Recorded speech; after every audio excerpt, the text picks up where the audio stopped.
Welcome back to the 10 Tabs Open podcast. This is your host, Alex Howell. And for episode 27, we had on Greg Chafin, a good friend of mine, a former director of mine. He directed me when I was Brick and Cat on a Hot Tin Roof for Blue Springs Community Theater. And Greg is the technical director for the Raytown School District. He's been in and around theater since high school. He went to the same high school I did in Ray-Pac, and he's a very inspiring guy. When we were doing Cat on a Hot Tin Roof out in Blue Springs, he was going through an issue where the same issue that is happening with a character named Big Daddy was actually happening to his father.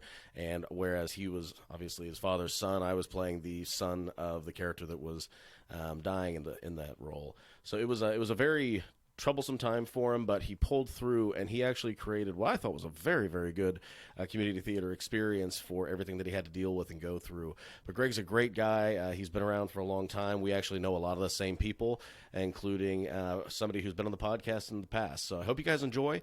Please follow me on Twitter and Instagram, Alexander from KC. And outside of that, go to my website, alexanderhowell.com. Hope you enjoy.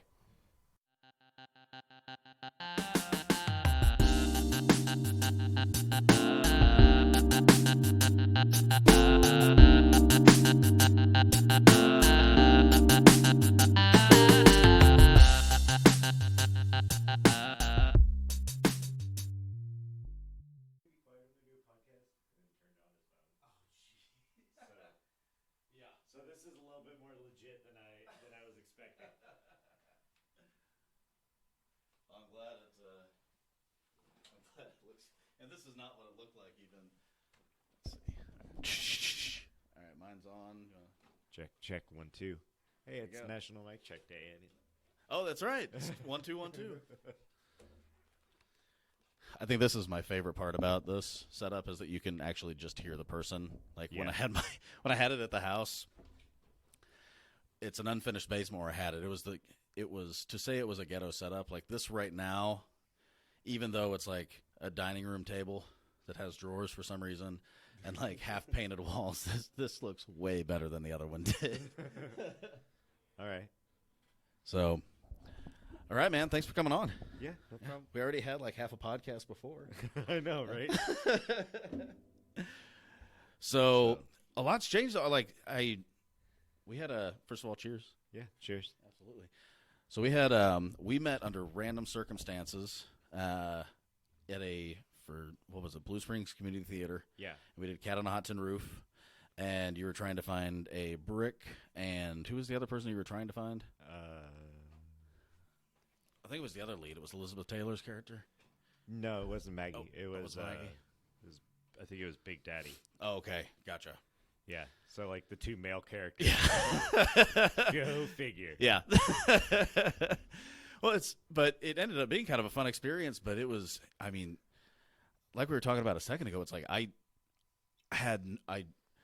think I told you at the time, like I could not direct. I couldn't direct. I couldn't do the technical stuff. It's like I'm an actor through and through. Like, what's my line? What do I need to do? Yeah. I'll do that on stage. That'll be fantastic. Yeah.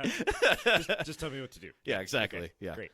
Yeah, it's like the most famous, the biggest awards at the Oscars outside of like Best Picture, or, Best Actor, Best Actress. It's like all the other people do the work. Yeah. They just look pretty and say the lines.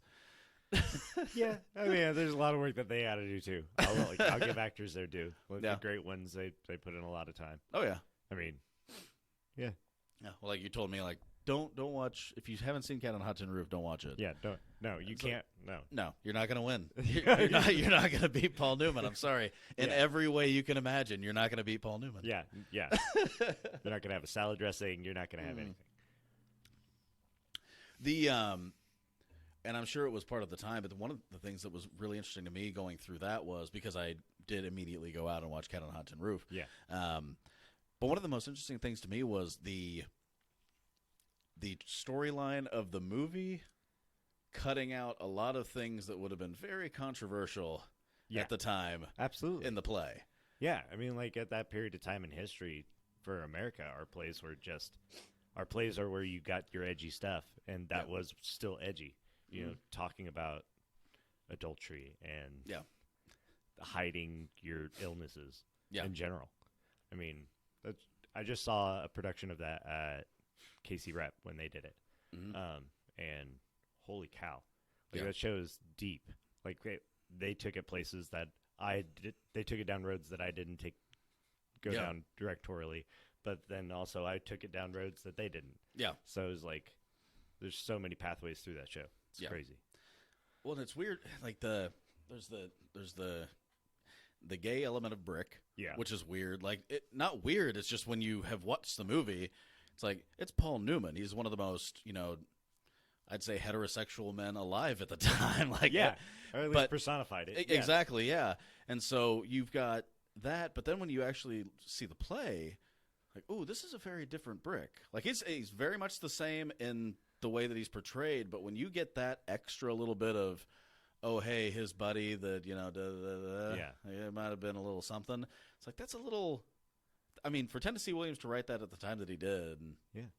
Well, exactly. But that's what I was meaning is like, oh yeah, edgy. That's why he, when you think about all of Tennessee Williams' work, it's like no matter which play you're reading, it has that social aspect of it that is just kind of like, ooh, okay, well at the time that was like hard hitting, but nowadays we look at like Cat Haunted Roof, and we take some of those aspects and we go, huh, yeah, that's not that. I think I was Orange is the New Black last episode. Yeah, I haven't seen that. Much. I know, but like, I see what you're saying. Yeah, just like whatever show it is, they covered it, and it's then went 10 times further. Yes, exactly. Especially that show. Yeah. Yeah. It's an interesting thing to watch different directors because like the directors, I've been really blessed. I think I've had one director, and anybody that's listening to this would know who it was. I don't think you would because it was at a different location. But I've only had one director that I really was just not a big fan of working with. But I've been really lucky that every single other director that I've had, it's been a pleasure. It's been like you learn something new every single time. Yeah. And one of the things that I appreciated about you, and this might be something that you had seen from somebody else, it might have been something that you picked up, but there's a line in that last bit, in that last kind of whole family montage where Big Daddy's talking to, and I really wish there are going to be people screaming at me, like, what's the opposite of Brick? Opposite of Brick. Elizabeth Taylor's character. Maggie the cat. Maggie the cat. There you go. So Maggie the cat is like being brought up the way you had it choreographed was she's being like picked up by Big Daddy. Yeah. Like if Brick doesn't do what he needs to do to get you pregnant, Big Daddy's going to do it. Oh yeah. And it was interesting to see that, like, what an interesting thing. Like, and when you read it the first time, I just read it straight through. It was like, I didn't even pick that up. And then it was like, oh, now I see. Yeah, there's a reason that I put it that way, and it just, I don't know. It's not in the dialogue so much as it is in the action of the play.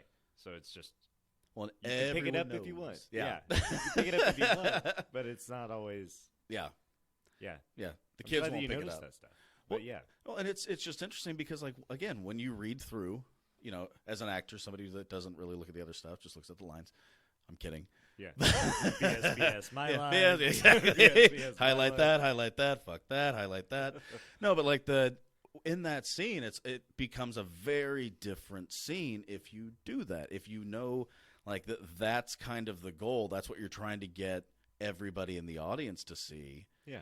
And then once you choreograph that, then I'm supposed to sit there like, that was genius. I can't act like I know that. Yeah. I gotta act like I'm just drunk. It's fine. Yeah. you didn't notice. No. Yeah. I think I drank more tea. Yeah, sorry about that. We could have used real, but it's community theater. So. Yeah, it was community theater, and it probably would have been way worse because I'm like, if I start drinking, it's just going to start sliding down, and it's like those lines are going to become way too real. That is something I've experienced as an actor myself. Yeah, that's actually happened several times. Once as a director, I experienced an actor getting sloshy a little bit during the show. And then once as an actor, I was handed a flask. And they're like, by the end of the scene. And I was like, what?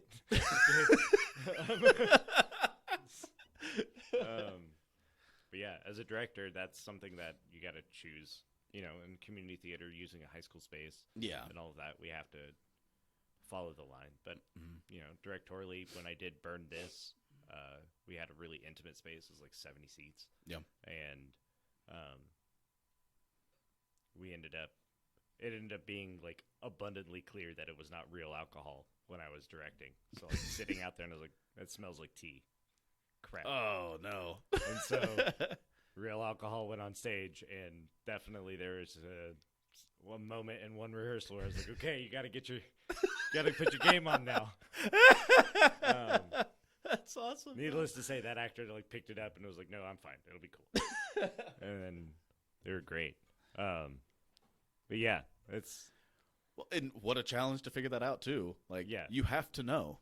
You have to know that you have the actors that can handle that. You have Yeah. to know that you can do that. And also, like you're saying, like I was sitting out in the theater, like, it's tea.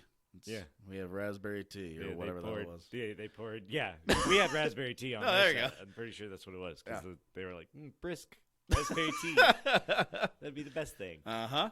So, Have you seen the outtake of oh god, what was it? I think it was Back to the Future with Michael J. Fox when they didn't tell him, and he'd been doing the scene where he like takes the shot of whiskey after he kisses his mom. yeah, And they'd been giving him tea, and they didn't feel like he was doing a good job, and so they switched it with like 151 or something, and he drinks it and just shoots it all over the front of the windshield.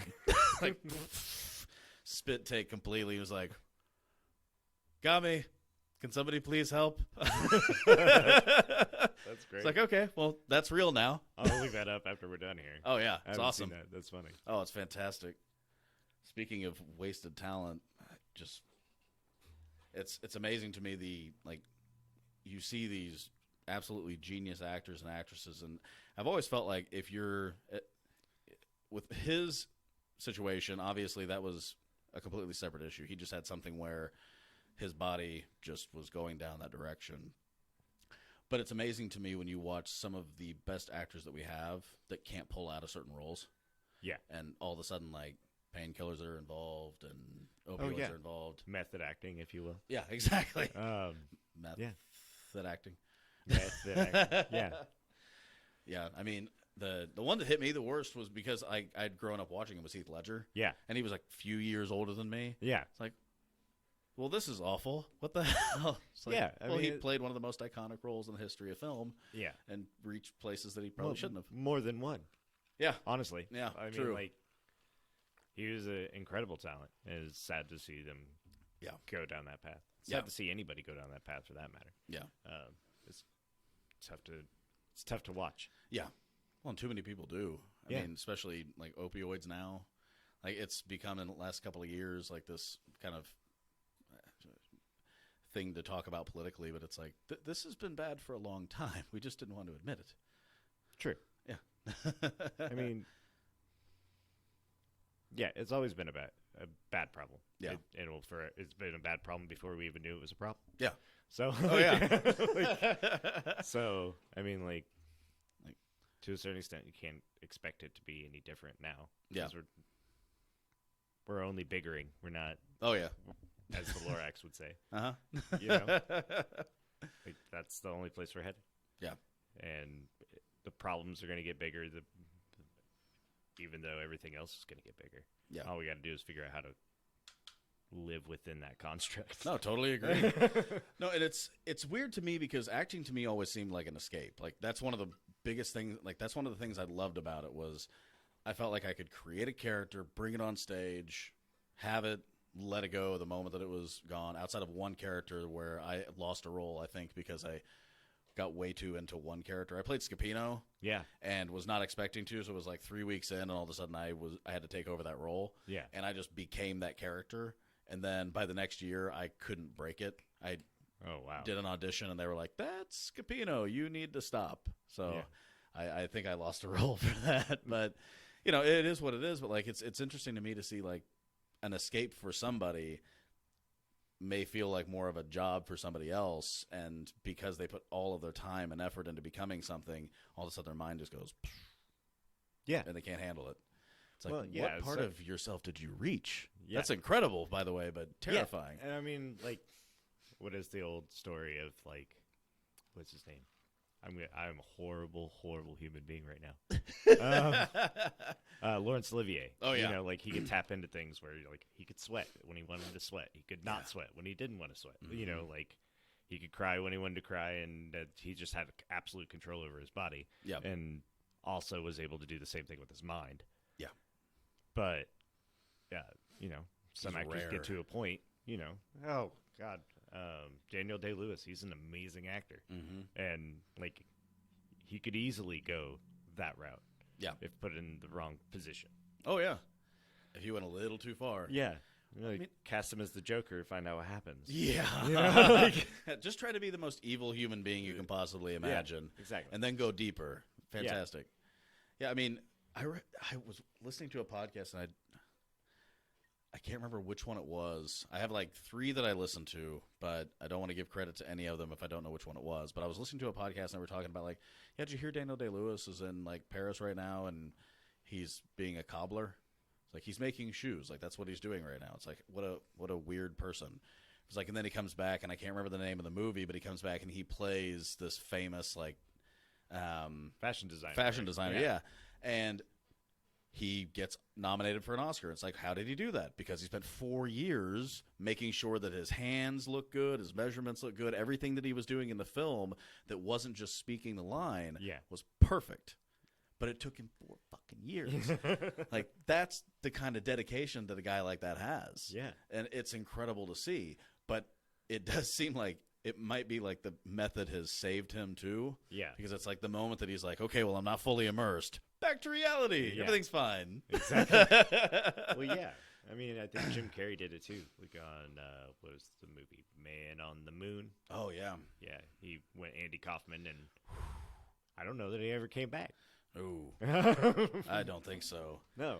Well, and like you saw him do a couple of really, non-comedic roles, and then everything kind of stopped. Yeah. Or at least went on pause for a while. Yeah. I think with him, too, I think the death of his girlfriend or wife or fiance, Yeah. I think that messed him up. Like, I think he probably went down some dark places. Yeah. But, yeah, he is an Trick actor. Is, yeah, but I mean, like, in general, you said dark places. It Yeah. made me think of something. But, like, I posted on Facebook not long ago. But just, like, going for actors or humans or whoever, no matter where dark place you're going, it doesn't have to hold on to you. Right. Like, you can go there and you can come back. Yeah. And you have to. Yeah, exactly. You don't have to, you don't have to let the darkness hold on to you. Yeah. And that might be the difference between somebody like Heath Ledger and Daniel Day-Lewis, I guess, in that case. Yeah. I don't know. I'm glad you didn't method brick out. That was nice. Yeah. Well, I mean, in the years since. I didn't have kids back then. Now I do, and I'm just like, this is my stress relief. It's fine. There's no way this can get a hold of me at all. No, I mean, I definitely knew Brick better than I'd like to know him. Oh, yeah. Well, I mean, that was one of the things that came up when you and I had talked about the role in general. Mm-hmm. Like when we just did our character research, like you kind of went through a similar story back in high school. And then you found theater, and it made a different thing for you. Yeah. Theater and college. College was worse. Oh, yeah. Yeah. College was started going to a therapist for a while. That didn't work out.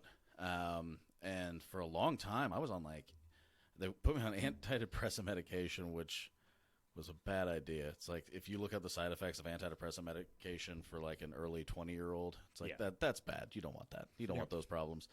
So that didn't work out. But then I finally got put on. I think I was on Wellbutrin for years. And it was great, but it dulled everything. So it was like my brain normally races, and it was like I feel good, I feel calm, but at the same time you're like, why is this not working? Normally I could do math really fast, and now I can't. And so I stopped doing that. So now I'm off of it, but I think it's also because it's like once you have a couple of kids, normal stress is just like, what are you gonna do? Shit your pants? Yeah. Okay, yeah. That's can fine. this really get? Yeah. Yeah. But yeah, I mean, I definitely. My kids are much younger than mine. I have them much bigger. My kids are a little older. Yeah. How old are they now? 14. My daughter will be 12 in February, and a 10-year-old. So I got 3.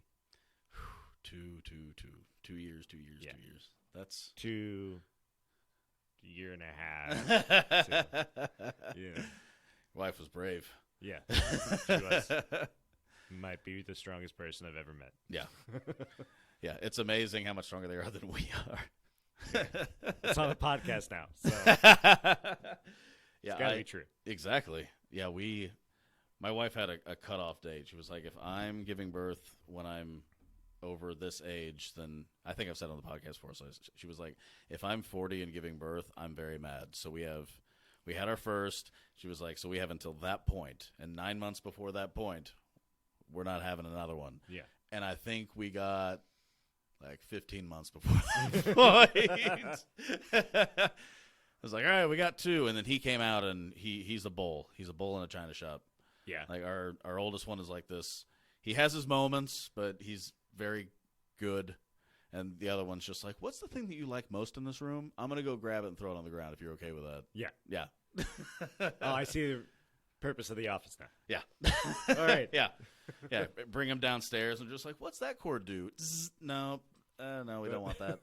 What's this monitor do? Pushes it off the table. Like, oh, that just spent a lot of money on that. Yeah. That's funny. No, none of mine are like that at all. No? So, no. I've got a brain. I've got an artsy one, and then I've got a mouth. A mouth. Yeah. Okay. So. Yeah, he's think quicker than I am at this point. And no, it's quite scary. Which one is that? That's the youngest. Oh God, you're in trouble then. Oh yeah, big trouble. Yeah, he's a good kid, but like he's a really good kid, but he walks right up to that line every time. Yeah, I doesn't ever skip it. Yeah, I keep telling my brother. My brother has one boy, and Mason's this really good, reserved kid. Good athletically and everything, but he's very reserved. And then I had Connor, and Connor is going through like what 4-year-olds go through right now, but he's still super smart, real good kid, very reserved. And then we had Archer, and the moment he could do anything, he was gone, just everywhere, into everything, crawling around, climbing. We haven't had a climber in our family for like generations. And my second son, Archer, is just like, oh, we haven't? I'm going to go to the top of the steps and jump off if that's okay with you guys. Yeah. And he's 1.5. It's like, I don't know what I'm going to do. I have no idea. I know he's going to be trouble. Ibex climbing, Jim. Yeah. I have. It's my pastime. Oh, is it really? Yeah, I rock climb all the time. Oh, that's awesome. Yeah, seriously, bring him out there. Okay. I'll wear him out. Good. Yeah. I've got his brother in one of the like Ninja Warrior classes in Lee Summit. Oh, yeah?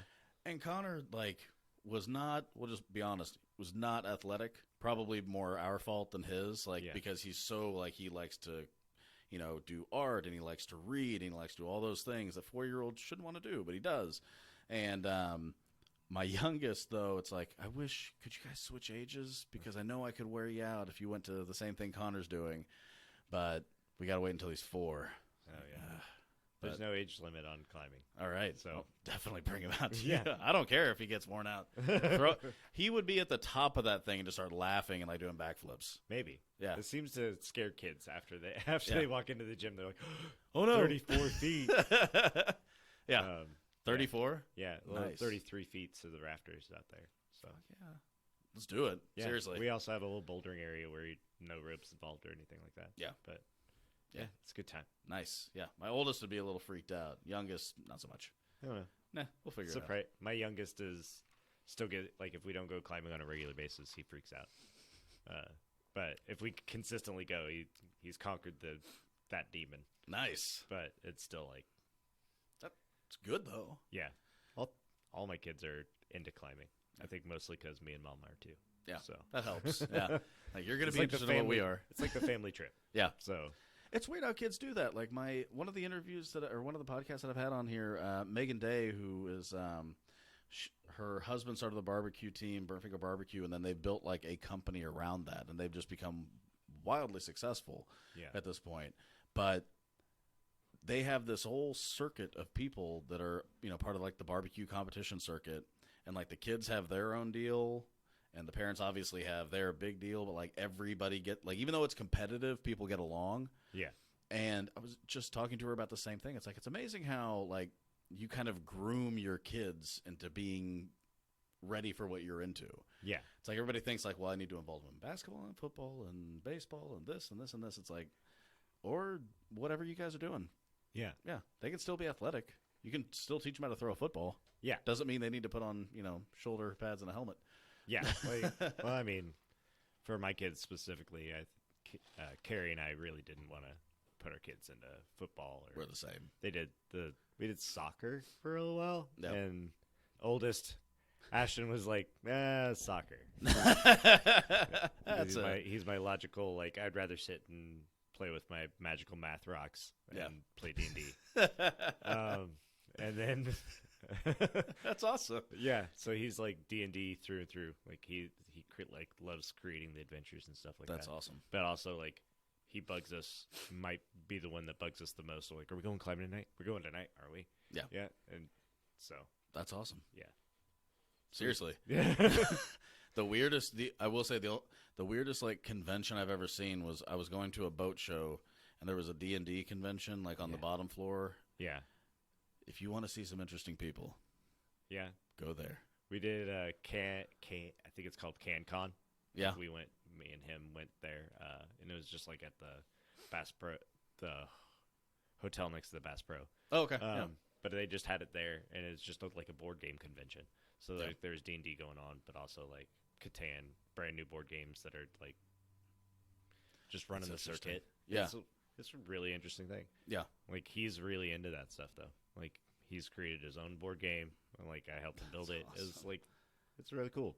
Yeah. So I try to get as much into their stuff as for as sure. they get into the climbing and everything else. Yeah. Well, I mean, and that's what you should be doing, right? As a parent, like you want to make them feel like you're into what they're into. Well, It's like the moment that you try to force something on them, they're gonna instantly hate you. Yeah, unless they're just trying to be a people pleaser. Yeah. And that's not the kids I want. Yeah, exactly. I'd rather them ruffle some feathers. Yeah.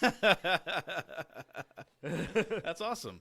I mean, that's what, again, like that, I really think that that's more the direction you should go. It's like, I played all the normal sports, and it's like I loved it. I love baseball, but at the same time, it was just like, man, I wonder what would have happened if I would have been like, okay, well, I'm going to do, like, my kid does Ninja Warrior, like I said. Yeah. And he was the worst there, and he still might be because he's the youngest. But at the same time, like in 8 weeks, it's fucking amazing what he's been able to do physically. And it's like if you're just a physical person and you can just jump around and feel confident in yourself, that's fine at 4. That's great. Let's just keep that going. What else do you want to do? Math? Well, that's crazy. Yeah. Exactly. Yeah. But yeah, that's where Ashton's at too. Like, he loves to climb, but he also is like, math class. That's where my favorite part of the day was. Yeah. How do you guys feel about like video games, like screen time? We got screen time. Our kids actually put their own limit. Like we allowed them to put their own limits on what their screen time is. That's so they shut it down at 7. Like they can't do anything until after like homework, chores. Yeah. All that's done, and then they decided themselves. Okay, collective bedtime is roughly 8:00, so we're going to shut it down at 7. Nice. Every day, and then Friday night, Saturday, and Sunday, they've chosen to like no video games. Like, whoa, they do that on their own. I didn't have to teach them that.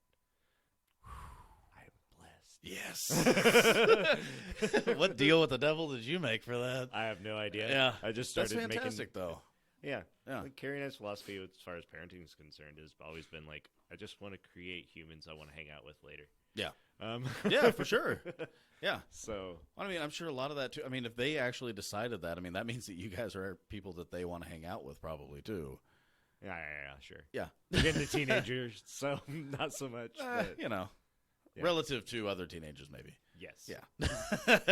Yeah. No, they'd much rather have a family board game night than like play video games or do something like that. That's awesome. Well, yeah, especially when you make up the rules because you invented the game. Yeah. Guys, let's play mine. Yeah. Rule number 1 is I win every time, Yeah. so F off. It's fine. Actually, this game is really hard. Like, it's super simple, but like it's 100% random whether or not you can win or not. It's like 4-sided dice and create your own path type game, like flipping tiles. Oh my trying God. to get to a collective goal. It was interesting. Is he a member of Mensa yet or anything? No, not yet. Not yet. I'm sure he's there though. Oh yeah, And he's on, and like all my kids have been tested for the gifted classes and all that stuff. So yeah. I have no idea how it happened. It's got to be all mom. Yeah, we Nikki and I always talked about it. It's like, okay, so there are positives and negatives about each of our personalities. Our kids are going to only get the positives and not the negatives. And then we had our first, and we're like, oh, no, that was a bad idea. You don't want them to just have the positives. Like, when you're able to work through stuff, like, okay, really smart kid that's going to do good, and roll the dice. And it was like, and you get a bull. Like, I would lose your kid's game, like, immediately. Probably not. No, it's really awesome that they do all of these things. Yeah. That's fantastic, man. Carrie and I have a theory, though, about our kids' personalities. And that's yeah. Whatever show it was that we were watching obsessively during the time that they were, like, late-night feeds. That's what was being passed on. Yeah, like, they picked up personality traits from there. Because Ashton was West Wing. Kaylee was Buffy the Vampire Slayer, so she's, like, a badass, but also... Hates garlic. Yeah. she's a badass, but also like super girly. Yeah. And then for Tucker, it was Psych, and he's just like I said, he's got the mouth. Yeah.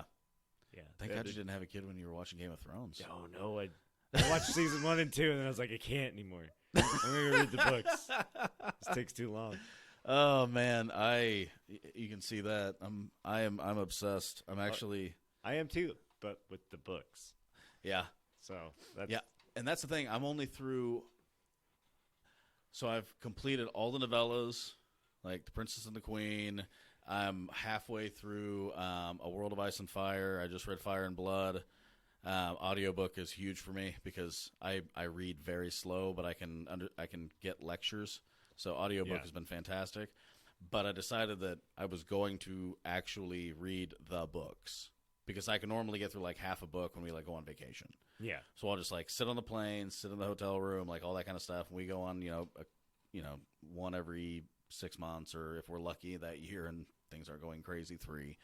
It's like I'll get through half a book through each of those, and I'll just kind of read a few chapters here and there. But so I'm on A Storm of Swords is the 3rd one, and so I'm there. But I've read everything else. Like, I've watched every Histories and Lore. I've watched every bit of knowledge. Like, my wife just looks at me like, I've read all the books, and what the fuck? Yeah. Yeah, sorry. But I know. Yeah. It was a great world that they created. Yeah. It's really what it comes down to. Yeah. Like, I think the HBO series went crazy. For me personally, not just like last season. Like I said, I only watched season 1 and 2, and that's when I was like, I can't. I know there's more story that I should be having. Well, and that's it's weird, like, because Lord of the Rings, they did the same thing. It's like Lord of the Rings, they created this amazing world, but anybody who'd read the books, it's like, dude, no, this is not what happened. Like, you're skipping so many things. Yeah. But with Game of Thrones, I was surprised because there were like everybody season 8. Like it or love it, it is what it is. Yeah. Like I honestly didn't mind it because I was looking at it, I think, from the perspective of, I know they have 6 episodes in one season, so how are they going to button things up? Yeah. As opposed to, I've created 33,000 pages of text, and that's how we're going to button things up. So I handled it a little bit different, and everybody else freaked out. But like some of the things that happened, it was like, this is fine. It's fine. It's great. Yeah. Like, not perfect, not what I thought, but. I mean, if you're going to talk about who deserves an award, whoever the casting director and cinematographer were, that's who wins. Yeah. It doesn't matter. Like, you could have the best show in the world, they win. Yes. But the one thing that I've got to say is the most surprising to me between the series and the books that is never discussed, because it's always like the books are always better, is Arya and Tywin never get together in the books. And that's some of the best dialogue in the entire show.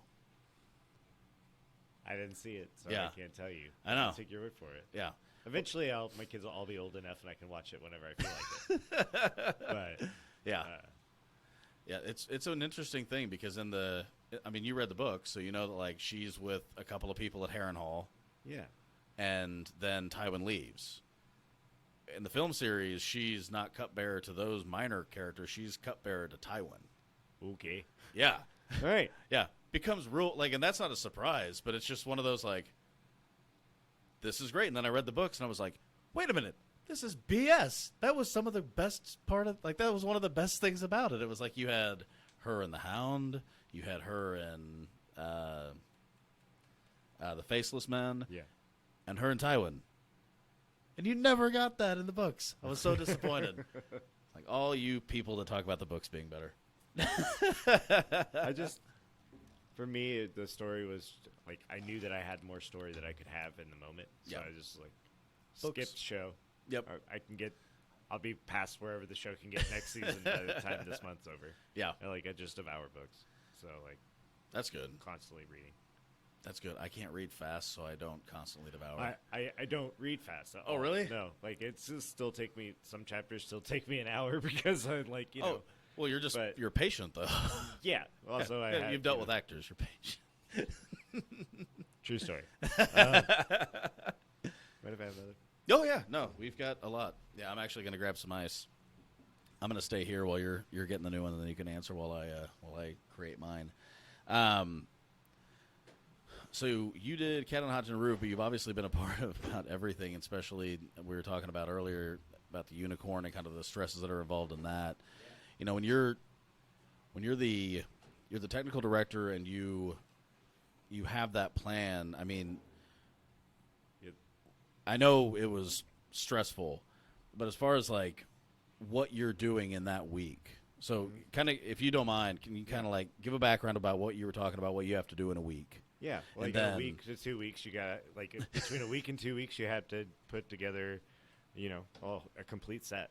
I mean, it might not be fully painted or anything, but you know, all the doors functioning, all the right platforms at the right spot, and all the escape stairs where they're supposed to be, and everything like that. It's just it's a quick turnaround for a product that was worth having.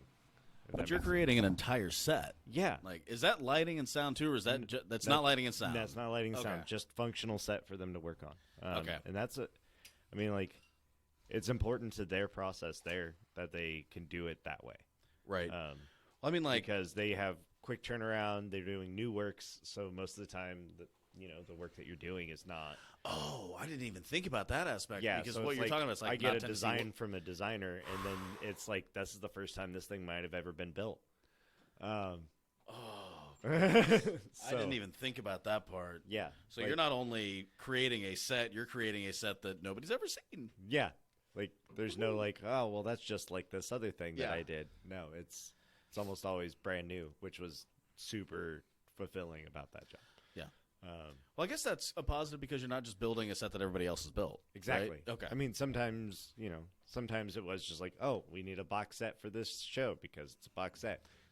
But they always kind of go like that little bit extra mile with their scenic designs and everything like that. And it's fulfilling as a TD, but also it makes it fulfilling for everybody involved in the process. Yeah. Because like the designer gets to have a little bit more, and the actors get to have a little bit more, and the director gets a whole lot more. Yeah. And so like the layers in which they build their shows there, it's really special. Yeah. And I was glad I was a part of it for the time that I was there. How does their schedule work as far as like, so you build them a set in a week or Week or 2 weeks. week or 2 weeks. How does that work as far as their show times go? Because I assume like once they have the set, they still have to work several weeks to create the finished product. Yeah, and they do. They work several weeks, and then they have two stages at the Unicorn. So there's the Jerome stage and then the Levin stage. Okay. And so like the Levin stage is a bigger set, bigger shows, and that was always there. Mm-hmm. And then the Jerome stage is where they do the work that applies itself to more of like a black box world. Oh, okay, gotcha. So they kind of have like more of a permanent thrust style theater. Nice. In the Levin, in the black box. So, some things were in the alley, some things were in the round, some things were still set up proscenium, and the flexible seating in there made that possible. And yeah. so like And there it was something else too, because you had to like rearrange the seats to the right spot, and then you could build the set. This is what I mean. It's hard for me to comprehend all of the things that you keep front of mind. Like I think I really do think that what you do as a technical director, as a director, just overall, when you think about the aspects that you have to think about, I mean that is a ridiculously difficult task. Yeah. I mean, I was in a show, we did a 1-act for state at Raypac. Yeah. And we went top 4, everything was working perfect, and Carla Penachar had to hand the lighting directions off to whoever was handling it at state. And I'll never forgive this person because she had the lighting directions right where they were supposed to be, and they had the super complicated lights that would just like, and then they'd be right on you. Well, they never were during our top 4. Oh. Somehow we got third, and I will never understand how we did. But these lights would be like, I'd hit my point, Jared and Rachel would hit theirs, the other two, and every single time it was like the light was here, and the light for Jared was on the wall. Yeah. It's like, we even marked it. We knew exactly where we were supposed to be, and it cost us pieces can be tough like that. Oh, my God. But you're doing all of that, plus set, plus everything. I mean, that's... I never directed at the Unicorn, so my focus got to be solely on the scenic aspect of it. Yeah.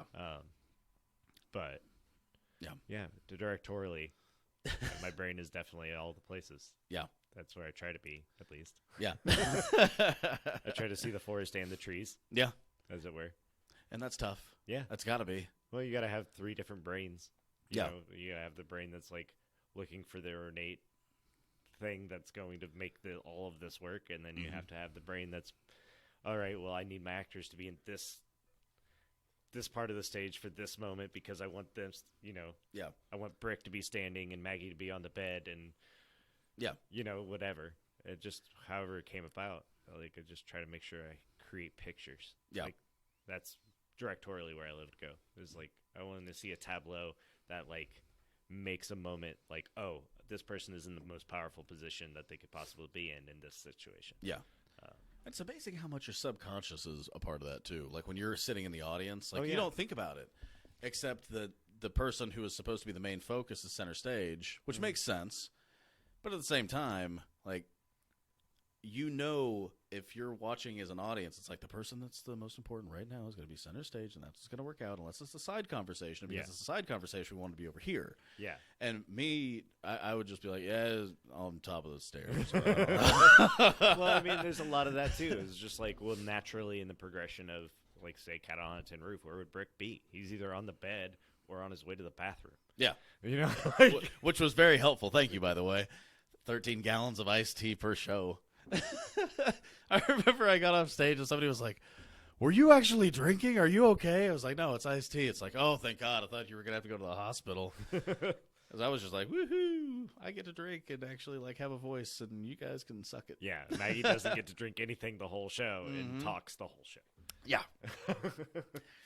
Yeah, she did a great job, but that was less strategic water cups for blackouts. Yeah, exactly. That's what that was. Here, have some of this iced tea. It's fine. No Brick. But yeah. And then going back to the other thing, the third thing you got to be paid attention to is exactly what you just talked about, how the audience perceives everything. Yeah. Sometimes center stage isn't always the best position to be. Right. You know what I mean? If you're going to open a scene, the strongest place to be is downstage right. Yeah, downstage right, because it's to the audience that's left. We read left to right. We see left to right. Yeah. We scan everything left to right. Mm-hmm. But on the flip side, having somebody upstage, downstage, and a culture that reads up to down. Yeah. That's a totally different thing. Yeah. So, it's all a part of where you're at. Yeah. I don't know. I was in Tally and Son in college, and Love that show. It was fun. Weird. There were a couple of weird moments. There was, we had several people that came on that questioned. I played. I can't remember the character's name, but I played the dead kid, and the whole time I'm on set, I'm in the green suit, I was just fighting, and everybody else is dressed up, and through all the speeches, through everything, I would make one speech, and they'd be like, "Oh, I didn't realize you were dead." It's I say that the first. God damn it, whatever. But they had me upstage, upstage right. But they had me by a door because there are several times where he's, breaking the fourth wall, talking to the audience. That's his entire job, is to like communicate what's going on and the different power dynamics. Yeah. But right by a door. And that door, like if you read the set notes, it's not supposed to be there. But like our technical director was just like, well, I'm going to put it right there just in case, like, basically you need to go away so that everybody can concentrate on this moment. Yeah. And then when everything goes back up and all the actors kind of break apart and have their separate conversations, you can come right back in. Yeah. It's like, that's genius. So I got to be an expert at like ninjaing off set. Like, what are they doing over there? And then I come right back on. But one of the best notes that I got from somebody who came in and reviewed our show was I knew where I was looking because I just looked to you. Like, I knew where the attention needed to be because I'd look at you. Yeah. And I was like, oh, that wasn't even me acting. That was just me looking at people. It's like, now they're talking. That's how much of an idiot I am. Just like, yeah, perfect. Yeah. I'm watching the show too. But see, that's like, directorially, that's indirect focus. That's like textbook. Yeah. It's like you did it on accident. Yeah. But And I'm sure it's because Beam and Schnocky were just knocking it into my head in yes, high school. when you have those two theater teachers, that's what happens. Yeah. It's like, no, the focus is there where your eyes. There. Yeah. Exactly. And if I see him looking away. Yeah. Well, because especially in that show, the audience is interested in your character. Yeah. You know what I mean? So, like, no matter where you're like you have could to be like, deflect. oh, there's a cat over in the corner. And the whole audience would be like, oh, Look at the that cat. And there could be a whole scene over here going on. Yeah. Working in high school theater now, that is most certainly a thing that happens. Well, did Beam ever tell you, like, did he ever, like, tell, like, the thing that, if a pencil drops off somebody's plate or something, like if a pencil drops off a desk, you immediately get the pencil. It doesn't matter what your blocking is. Yeah. Because then all of a sudden it becomes a play about a pencil. Exactly. Yeah. And I remember that like crazy because we had some great people that were working on the sides during one of our shows. It was Anasazi. It was the last show I did in high school. But it was this kind of crazy play. And there were so many things happening in every scene that you had no idea what was going to get dropped, and you knew it would. And so every single time I was normally like one of the first characters that would come on scene and just be like, and a handkerchief, and got it, and I'm going to put it right there. Oh, a pencil. I got it. I'm going to throw it away. Like, just get it away from stage. So that was always like my biggest fear was like, dude, whenever I watch a show now, I'm just like, get that fucking cup the fuck out of here. Yeah. You just left New York. For some reason, that cup is in Paris. Yeah. Get that cup off stage. Yeah. Oh, man. So what is your position? Like, what exactly does your position entail? Because it sounds complicated as hell because you're the TD for Raytown. Yeah, the Raytown. So I'm the theater manager / TD. Gotcha. They call it theater manager. Yeah. For the Raytown School District. So that's Raytown South and Raytown High. Yeah. And then also the sound technician for the district. So like every mic, every speaker, everything that has to do with audio in the district, I'm in charge of. So it's a lot of work. Yeah. And microphones are always so easy to work with too. Oh yeah, they're just little angels. Yeah. Everyone is. So but yeah, I do a lot of work with that. But most of my job is I co-teach with Katie Colster and Brent Martin, the teachers out there. Their tech theater or their theater design class. And then I'm jumping in your seat, by the way. What? I can hear you jumping in your seat. Oh, I'm sorry. That's okay. I was just have a afraid of tendency to picking do it that. I do too. So I had to like start swaying back and forth. Like, this isn't making noise. And I saw you. I was like, ha ha, somebody else does it. No, it's what I do. Yep. Anyway, the job is just to basically co-teach those classes, like I was saying, of theatrical design, and then I kind of like help out in their rep theater class some, because they do the rep theater class is where they do like their competition one act or anything like that. So I help out like with the student design of that. Nice. Slowly moving into having students design everything, and I just kind of fulfill a TD position, kind of guiding them in design world to create more designers. Yeah. So, lead the horse to the water and be like, okay, now you got to drink. Yeah. No, I'm going to shove your head in the water. Yeah. You're going to drink now. Drink now. Well, So. it's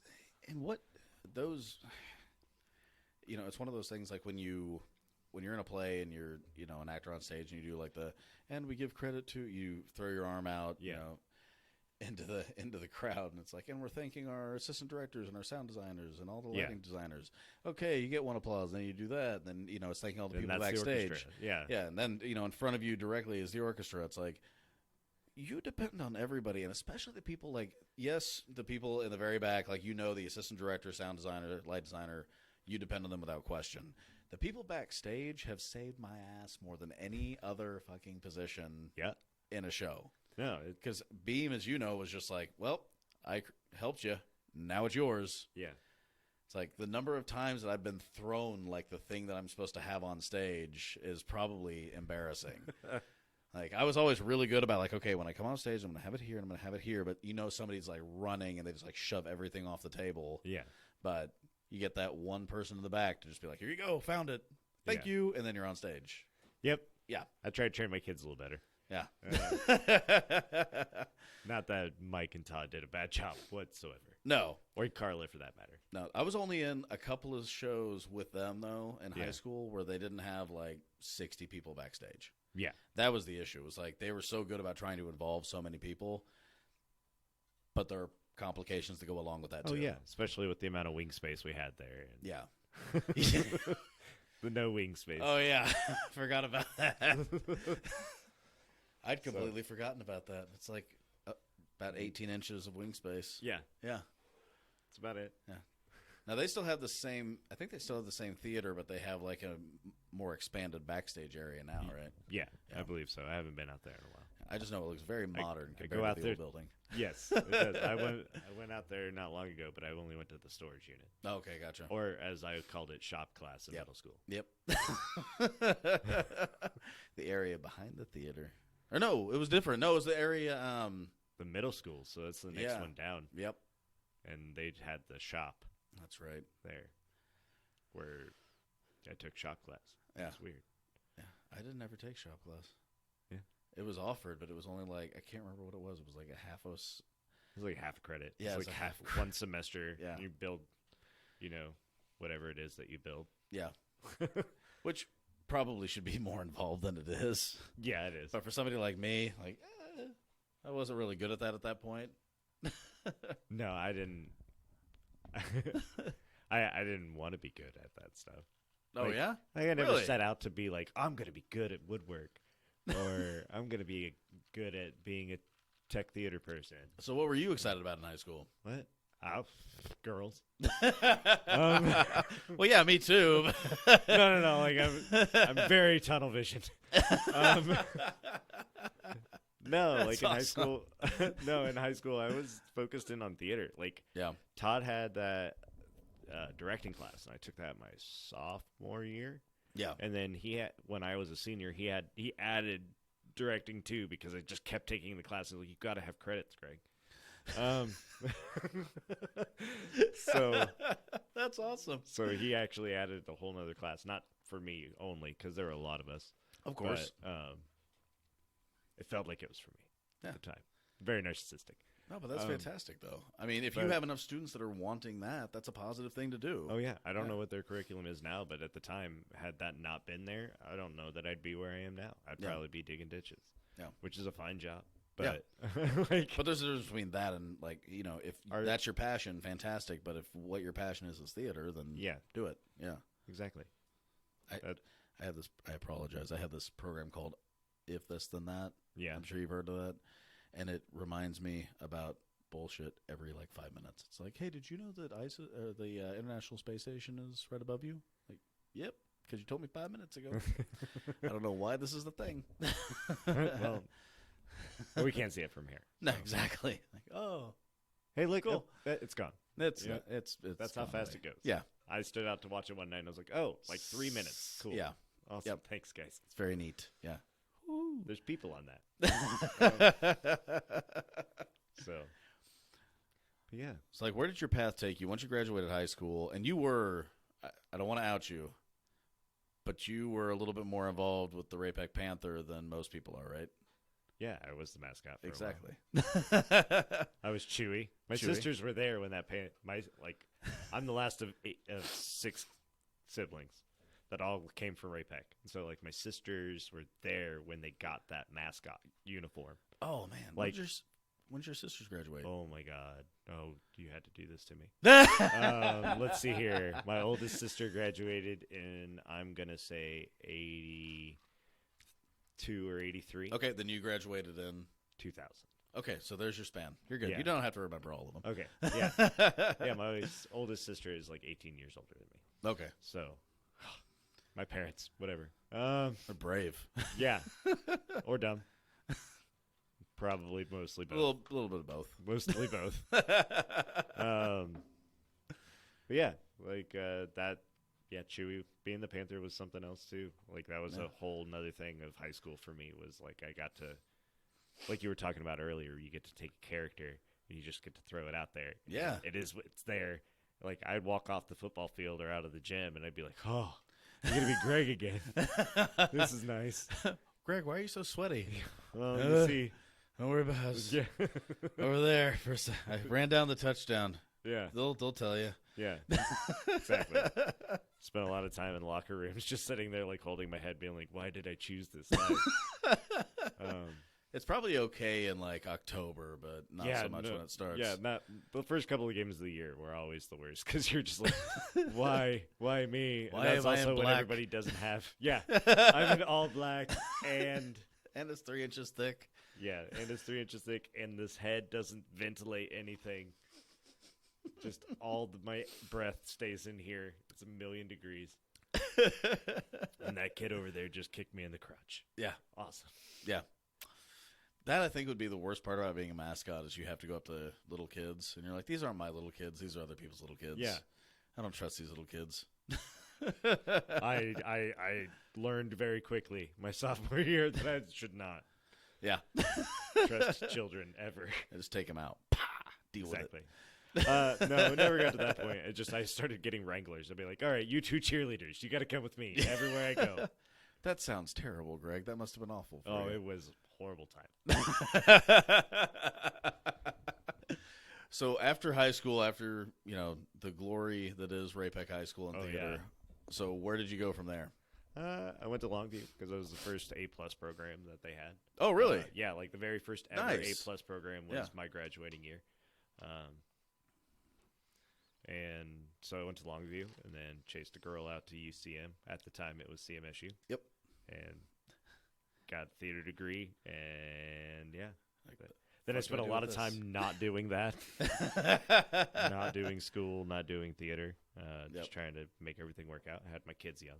Yep. So I painted apartments, or as I like to think about it, white walls white. Yeah. That's all I did for a while. That's okay. And ran my own theater company during that time where I wasn't paying myself. Oh, yeah? Yeah. What was that like? It's a different experience. I'm not saying I'll never go back either. Like it was very fulfilling. It just turned into a thing where I was making okay money to keep the theater alive, but not so much to like pay myself.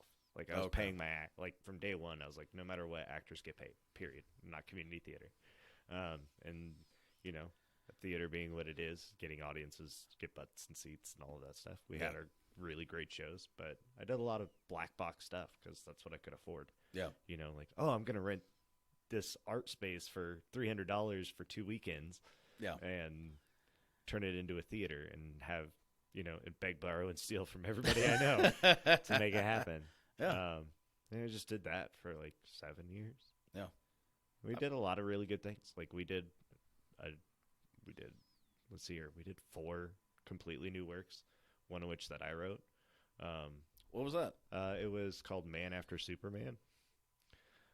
We've talked about this. Yeah. Yeah. But it was Man After Superman. The story is, following the guy that is the first one to date Lois Lane after she breaks up with Superman. That's right. Like, how can you live up to that? I remember you talking about that. Yeah. It's amazing what we store in the back of our brain and then we forget about. Oh, yeah. No. But, yeah, we produced that show, and we did a new rock operetta at one point in time. Like, so the story was sung, and it was all song and just nothing but rock and roll music for like an hour and a half of your life. It was almost like a concert Yeah. It was like seeing, The Wall live. Whew. Kind of. Yeah. And it's almost the same kind of storyline. It was called Generation Y, and it was Dustin Blakeman, a good friend of mine, who had a band at the time named Shudder. They wrote the album, and I was like, you're kind of telling the story. And Dustin was like, I am. And he click-clacked on the keys for a while, and then we ended up a year later with like a full-on operetta that told like a really cool story of, the generational cycle, as it were. Strauss and Howe's theory on like, oh, well, one day you're going to hate the man, and then the next day you're going to be like, well, the man's not okay. And then all of a sudden you are the man. And and then the lower generation has that same cycle. Yeah, welcome to the generational divide. Exactly. Yeah. And that's what the show was about, was like, oh, well, can you give in to the greed and everything that the man had in this? And then it turns out that, your hero the whole show, he's now the guy that gets to be in that position. Yeah. And in this particular show, it was like, a heartwarming, like, no, F you, throw the money up in the air, and this money's for everybody. You can do whatever you want. Life is awesome. And then by the end, you're the millionaire. Yeah, and he was the millionaire. And in the end, that was kind of what I felt was great about that show, is at the end, he did end up being the millionaire, but what he didn't do was change, like, his values, who he wanted. Yeah. All of that stuff. But with no dialogue, it's just lyrics. Like, we didn't change any of the songs. It just was this album that had, like, all this metaphor and stuff and what Shudder was trying to say at the time. And it's to me, that's amazing. Like, you hear kind of sob stories about people that don't make it, but you also hear stories like what you were just, alluding to. It's like, you guys created your own rock opera, and we're expecting to create something wonderful. Yeah. But I'm sure, like, in your heart of hearts, it was like, and this should blow up and we'll make millions. But it was like, no. We're going to create something awesome. And people that see it are going to enjoy it. Yeah. And walk away. Yeah. And that's all you can do. Like, this metaphor was thrown at me not long ago in my life, but I'm going to throw it out there. But, like, the making it big and all that stuff, like, it's producing theater is like, making cupcakes, right? So you have this whole process that you go through. You're building the recipe, you're putting everything in, put the eggs in at the right time, the flour in at the right time, you mix it the right amount of time, and same thing through the rehearsal process. So you have this, and then you bake it, and it becomes this cupcake, right? And that's the audience. The audience is the baking it. That's what makes it worth it. Yeah. The audience is the icing, and the baking process is like adding the tech and everything else. And then, so you have a perfectly good cupcake there. But getting big or getting awards or whatever that stuff, that's just sprinkles. Yeah. It doesn't change the flavor. It makes it look prettier, but it doesn't change the flavor of the cupcake. Like, it's perfect. No, it's perfect. Yeah. Yeah. So, like, would I have loved for that to go huge? Yeah. Of we course. actually even talked to a few producers after the show. It just didn't work out because, Broadway and everything else is going the way it's going. Yeah. How many more movies are we going to see that have already been made? Yeah. How many more revivals of Carousel are there going to be that take a Tony Award? Yeah. Well, yeah, exactly. I mean, I think that's what the unfortunate thing that Hamilton was able to do is it kind of opened people's eyes to, like, hey, there's some kind of weird shit that might work. Yeah, and it does. Like, it old white people history plus people who are not old white people plus musical. Yeah, might work. Let's make this happen. Oh, is it going to have rap in it? Fuck yeah, it's going to have rap in it. Yeah. Let's do it. Exactly. Yeah. And then all of a sudden, what's it do? Wins every Tony Award. Exactly. I mean, it didn't hurt that it's, like, exquisitely referenced and written. You know what I mean? I mean, Lin-Manuel is no joke. Yeah. But, yeah, like, Hamilton made a big difference. And before that, like, Avenue Q, for that matter, was an off-Broadway show. And that 100%. And it just exploded. I love that Avenue Q basically threw up a middle finger to everybody and was like, we're about to talk about some stuff. Hope you enjoy. Yeah. Well, yeah, but that's what was great about that show is, like, it pressed you to talk about stuff. It pressed you to, like, think about your ideals. Is that actually funny that a puppet put their finger there? No. No. But it was. It was really funny. But you laugh in the moment. Yeah. But it all reflects the society that we're in. It's like it was almost self-degradation at its best. Yeah. Is really what it was. It's Oh, like yeah. a bunch of starving artists sat around and wrote a show. What was the first song like? What are you going to do with a major Sucks in to- English? Yeah.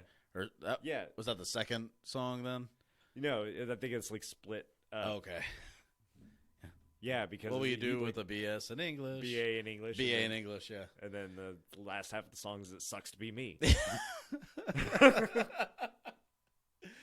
Yep. So My favorite song in that entire musical is "Everyone's a Little Bit Racist."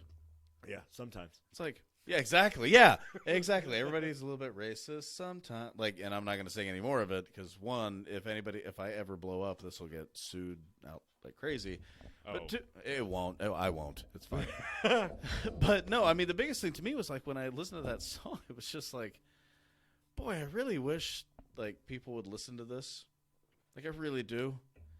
Not that you should be racist, because that's not the point of the song. No. The point is like, yeah, we're all fucked up. That's what it should be called. Like, Yeah. we're all a little fucked up. I don't know what it's called during the there's a junior version for high schools to produce. I don't know what the Are name you of that serious? song. Yeah. Is there really? Yep. Like the internet is for porn is like, I don't even remember what it's like. Internet's for Google searches or something like that. Oh my god. Yeah. I think I would just walk out if I saw Yeah. that produced at the high school level. Like, no, especially in the Bible Belt, like where we are. It's like, Yeah. no, you don't get to do that. No. This is covering things that you're not ready for even Yeah. now. Well, I mean, working in the high school theater, that's like a big thing, right? Like, we just did 9 to 5 at Raytown School. Oh yeah. We got a letter.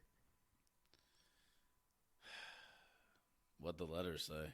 The letter said that, we were teaching kids negative things through Dolly Parton's 9 to 5. Oh, Jesus Christ. Through Dolly Parton's. Yeah, 9 to 5. like, not being biblical enough. We had a Raytown South is a very diverse school.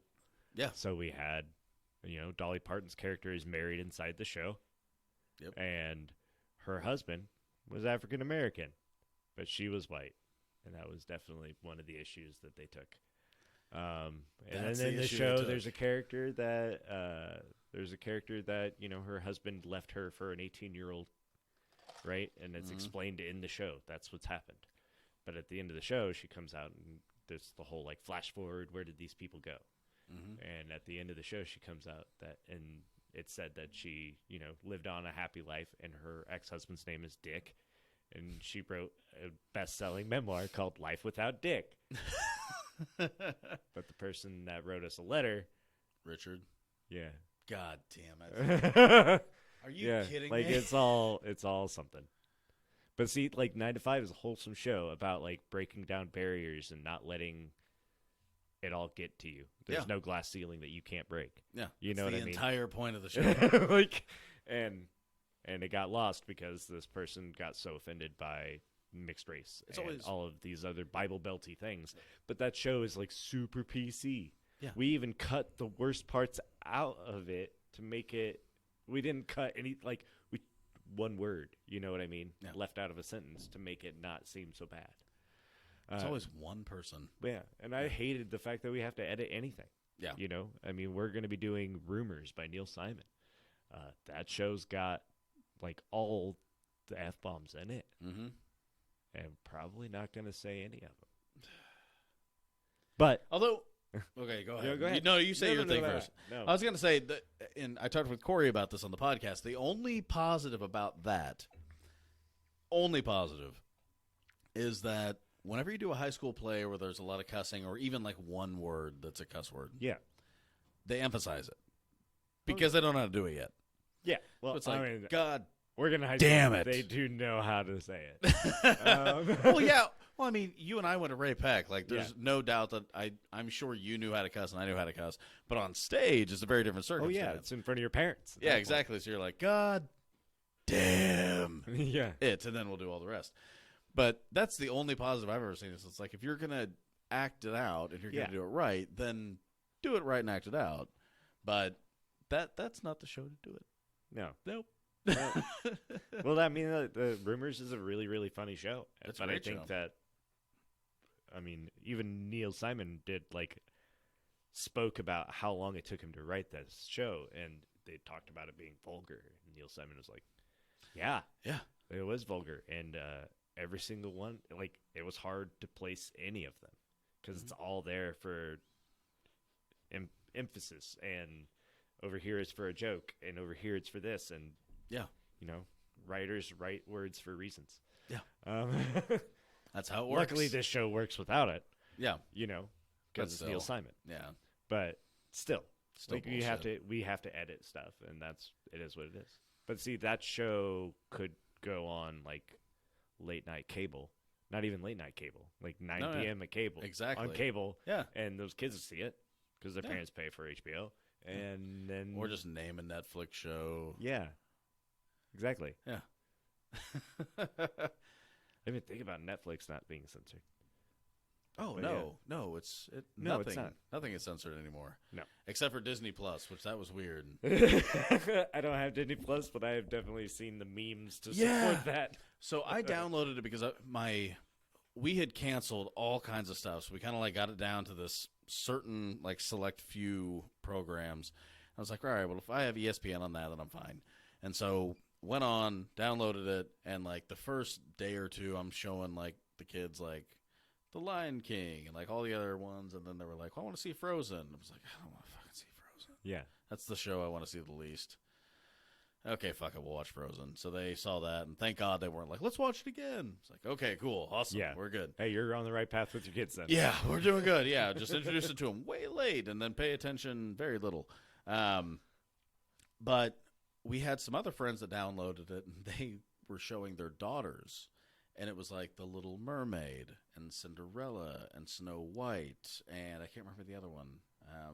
Anyway, there was another, but they were sensitive because they do have daughters, and they're trying to teach them what they, to be strong, I guess. Yeah.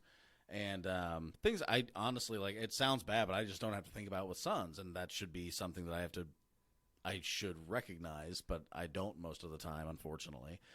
But they were like, yeah, there was, watching Little Mermaid. It's like, well, she lost her voice. What's the man going to be okay with? And I think Ursula, is that right? Yeah.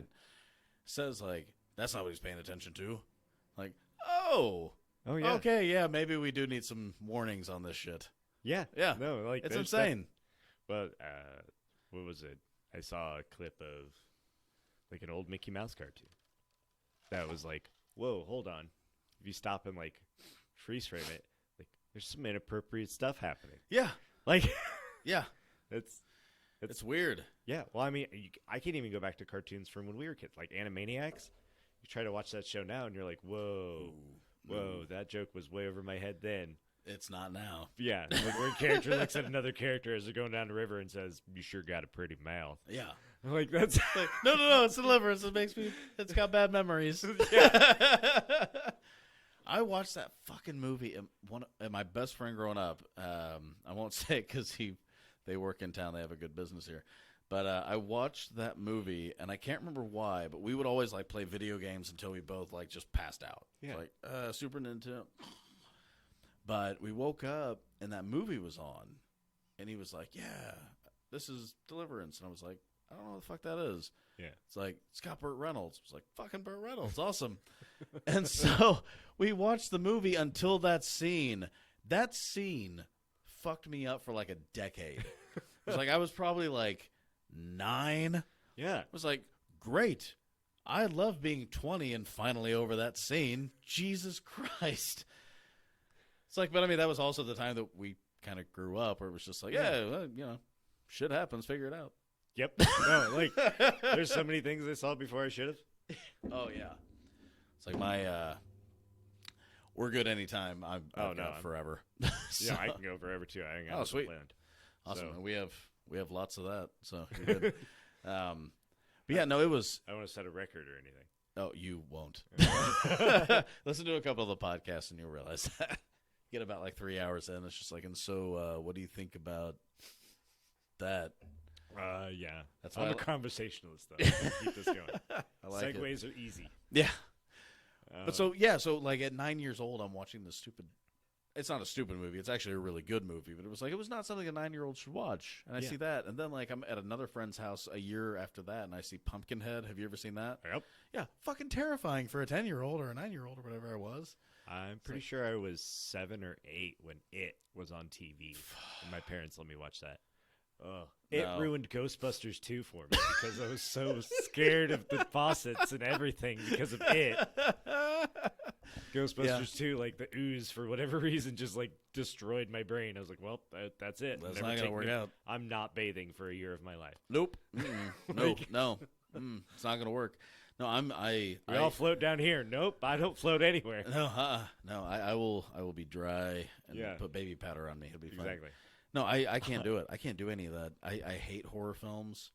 I remember I would watch them in high school when I was like trying to pick up a girl. Yeah.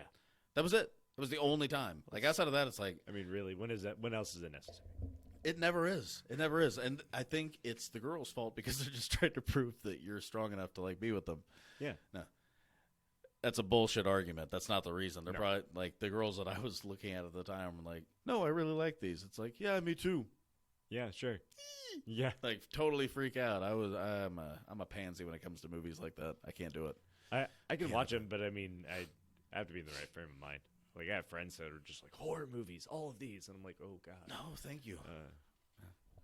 No, I am a pansy. I'll be like, well, what about like The Greatest Showman?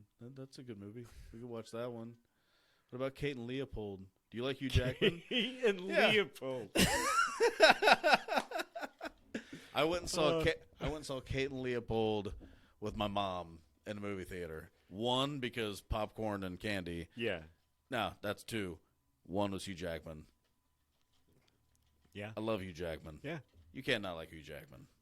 I mean, you can. You can be you can be Ryan Reynolds. You can pretend to not like Hugh Jackman. Yes. But you'll always be there. No. And also, there's like a whole nother thing where like that period of time we were all like looking at Hugh Jackman as a movie star, and turns out like he was in the, what was it, the Broadway revival of Oklahoma. Oh yeah. Like yeah. Just like oh you're an artist. Okay. Yeah. That makes a lot more sense now. Yeah. Wolverine.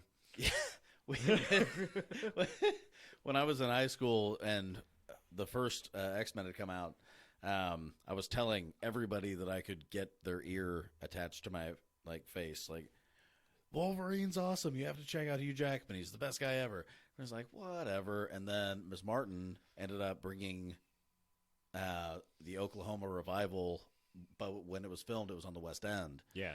Into like the choir classroom. And she was like, and so watch this. It was like, that's fucking Wolverine. And every girl was like, I guess he is okay now. He's fine. It's okay. Yeah. Like, yeah, the guy that's like twirling around and singing and shit, he can also slice some bitches up. That's fine. Yeah. Turns out he's an actor. Yeah, he's pretty good at it. Yeah. Yeah. We went in my wife's, this is just going to sound pathetic. My wife's present to me for my last birthday was we went on a weekend trip to Boston, which I love Boston, by the way. But the reason we went was the first night we were there, we went and saw Hugh Jackman, the man, the music, the blah, blah, blah. Oh, yeah? Yeah.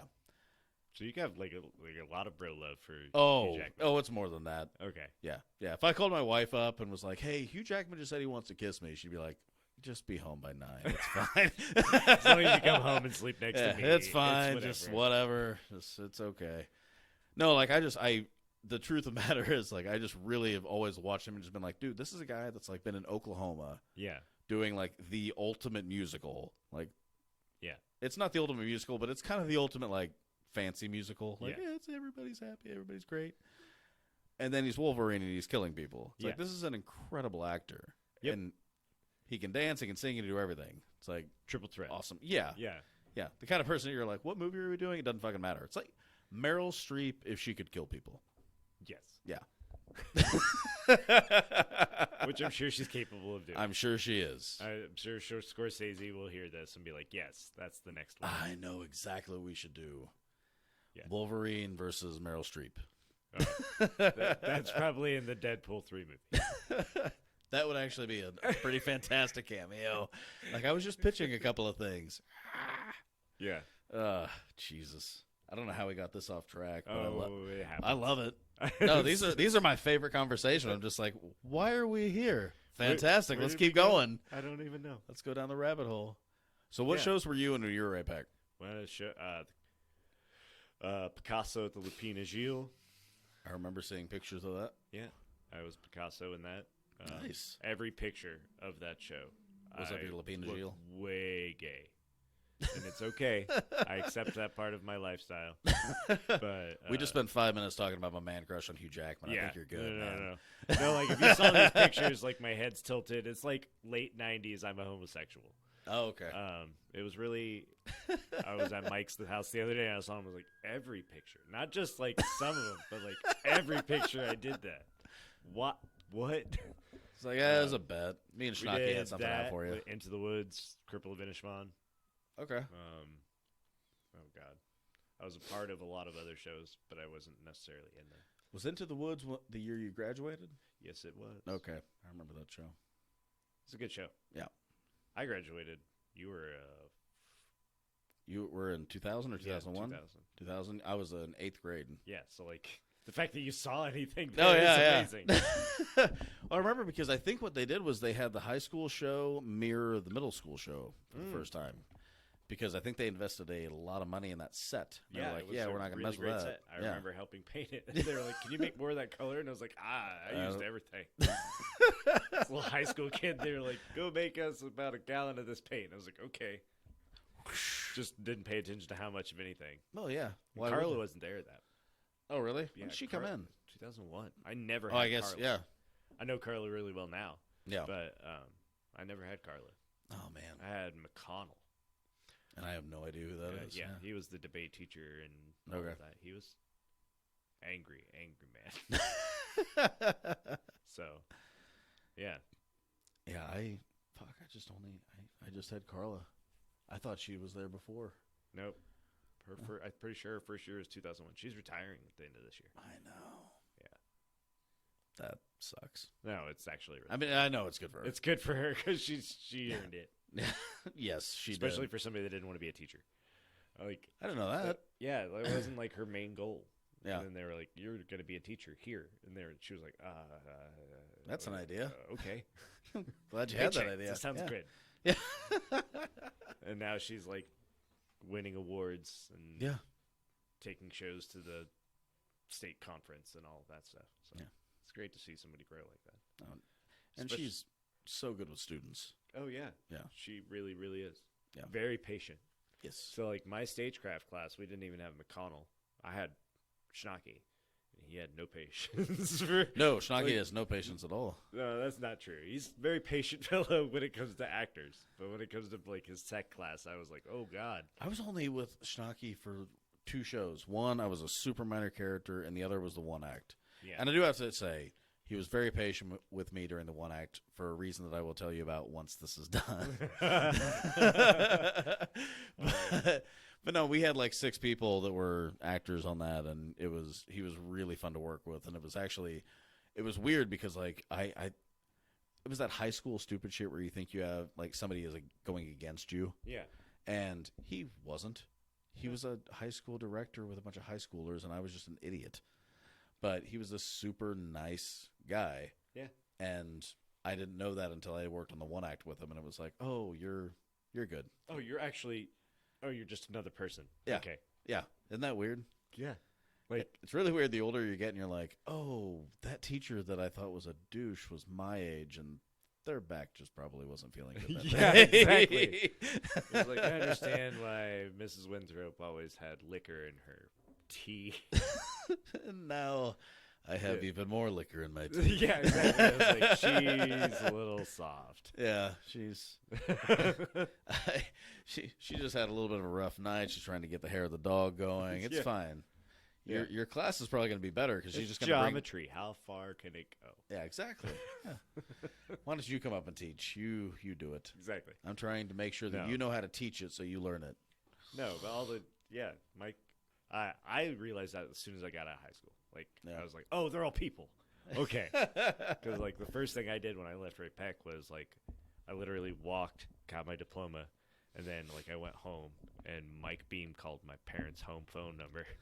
Cell phones weren't a thing yet. Yeah.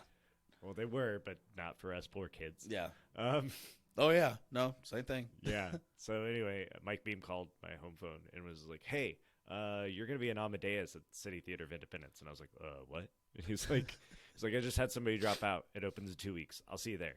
I was like, Okay. All right, Mike. Thank you. Really appreciate that. Well, I didn't realize you actually had faith in me. Okay. I thought it was just a teacher thing. And then got to experience him, like, it was really cool to experience my first step outside of academia. Yeah. Was with somebody that I knew that I could trust. Yeah. But he definitely was not like Teacher Mike there. There's No. definitely more words spoken than. Yeah. Yeah. No, it's awesome though. I mean, to see that, to like allow even past students to like to allow them to see who you actually are. I mean, that takes a lot on both sides. It does. Yeah. It takes a lot on the student to be like, wait a second. Hold on. Who are you? And have their brain on right. Yeah. And also, why'd you give me a B in that class as Yeah. opposed to an A, dude? Come on. If you don't sign the papers. Whatever. 75% of school is showing up and writing your name. The Seems like it. Yeah. That's all it is anymore. But yeah, like I got that first taste of your teachers being real people. Yeah. Like with like while during the course of that show, I got to know Mike outside of education. Mm-hmm. I witnessed a guy like who I think he was. I remember his last name. It was Mr. Cow and no, it was Mr. Sherman. Jeremiah Sherman, who graduated a couple years before me. His dad was in the show, and his dad had a heart attack the day before opening. And so I got to see Todd come in and just memorize a whole part and like drop the mic on the set, basically. Yeah. You learned a whole part, all the blocking, all the everything in less than 24 hours. I'd heard that. I mean, I've heard stories like that about him where he was like superior to everybody you know. Yeah. But yeah, so again, I just never worked. I didn't work with him enough. No, I really didn't. I only did 2 shows with him in high school. Like the rest of it was all Mike. So, like, yeah. Did he just like drop the mic and then just look at you going off stage like, no. what now? No. It took all I had in the 2 weeks that I had to memorize my part. I was just a little guy. That's awesome. But yeah, I got to see that. So I got to see Todd step in and got to see a different side of Todd for a little bit. And then, I got to meet people that I hadn't thought could be friends, that became friends. Like the guy that played Salieri he was a police officer. Really? Yeah, he came and did this for fun. And he was a police officer. I got to know him, and he was like crude as hell. Like that was the moment I was like, "Oh, you can casual cuss in the real world." Okay, okay, that's not just with my friends from high school. All that's awesome. But yeah, it was crazy time. Yeah. He had a few of us. Like he had 3 people drop out of that show, and everybody got to be all out. Like I think it was me and Brad Ellis who was in my grade. And Brad Ellis went out there and did sound for it, which that's not an easy show to do sound for on the fly. Was Mark Ellis's younger brother? I don't know. Mark Ellis might be. He graduated with me. He was like state champ and Mizzou national champ. That's probably not. Probably not. Probably not this Ellis family. Fair enough. Dan and Brad. I don't remember their older brother's name. Gotcha. Sorry, guys. Not that you're gonna listen. This will be the one episode that blows up. Oh, like, yeah. Yeah, we know Mark. Fuck off. That's my brother, man. No, Brad, I think, was the youngest. So, gotcha. And then a girl named Becky Graw, who actually is still in town in Raymore. She's, I want to say that I saw that she was like an arts liaison to the mayor or something like that. Oh, here nice. In town, like about getting the arts being more prominent here. So, like, she's still doing good work too. That's awesome. But I think she was a senior the year after I left. Yeah. But or she might have been in closer to your grade. You had at least been in high school when she was there. The next year. Yeah. Oh man. Yeah, it's amazing. Well, I guess was I I'm way older than I think I am sometimes. Yeah, well, Don't even roll your eyes at me, kid. hey, I've always been the young one. My brother he graduated class of '94. His friends were '92 to '95. My wife graduated before I did in Independence. Like, I'm always the one that's like, hey, pup, like, I weigh 50 pounds more than you. What's going on? But yeah, I'm still there. Yeah. It was a very proud moment when I turned 30. Yeah. And my wife was like, see, he's 30 now. Like, yeah. I've been here. Yeah, the whole time. Just been 20. Just been 20. Yeah.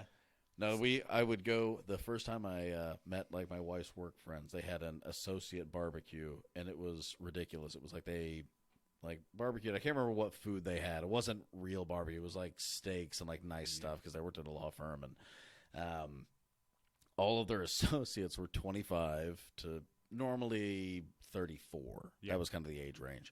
And I come in, I was 21, like 4 years younger than anyone there, and most of the ones that were even close to my age were 27, 28. Yeah.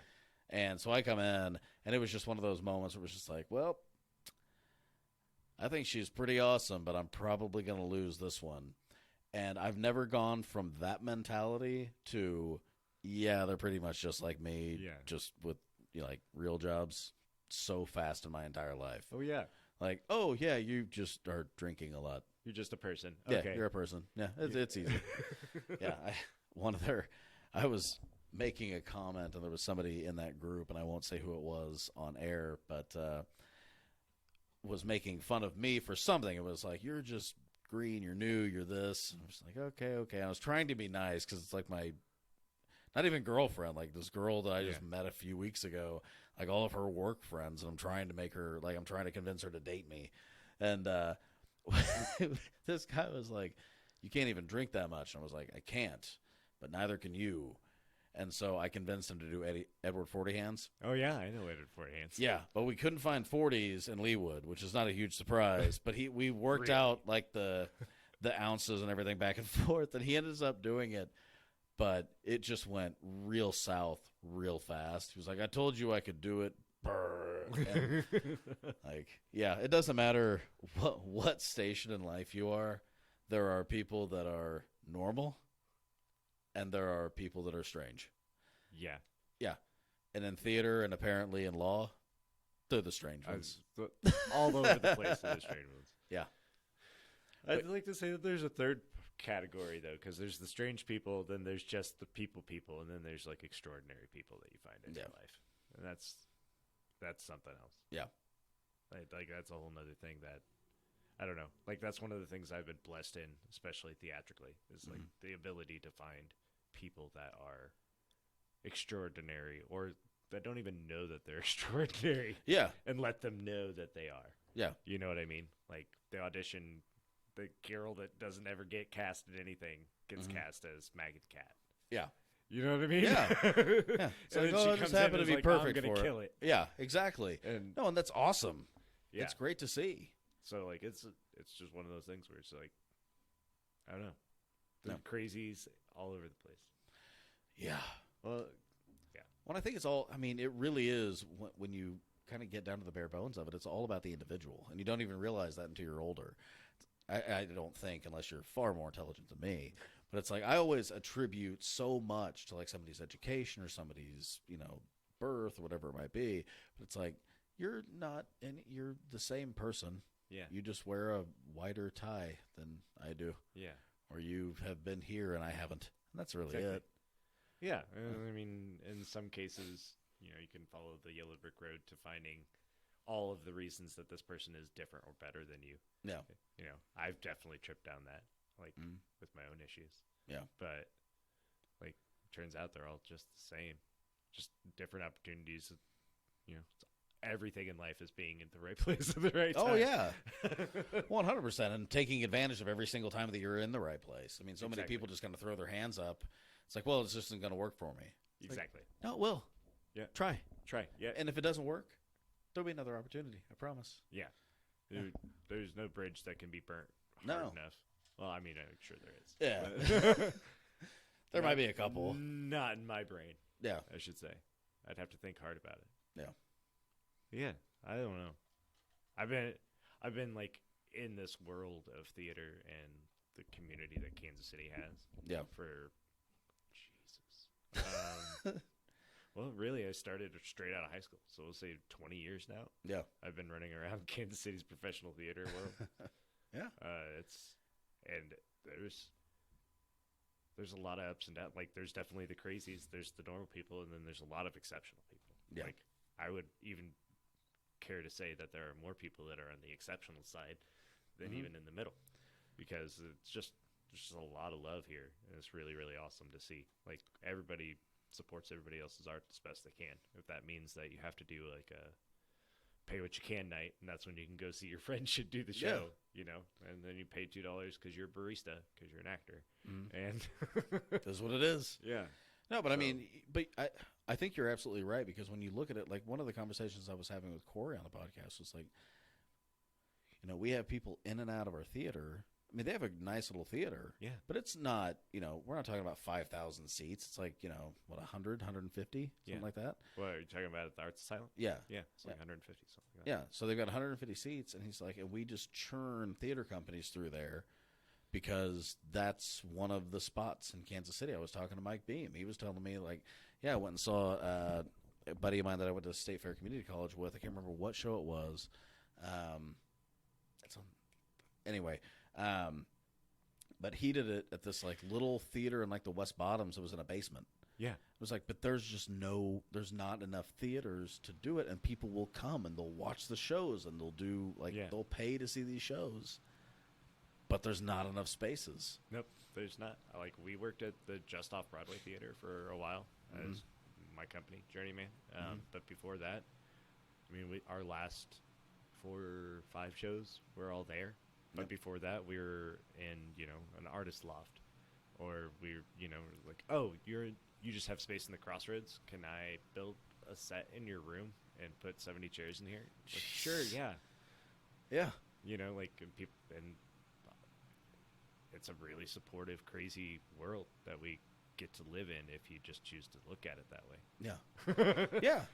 Well, I mean, and you know, Mike always says, it's like, if you want to make a career out of it, you can. In some way, shape, or form. You're not going to, you know, you might not always make, you know, $20 million a show, but... Let me know when that happens, by the way. Yeah, by the way. Anybody looking for that, please contact 10tabsopen.com/sign up.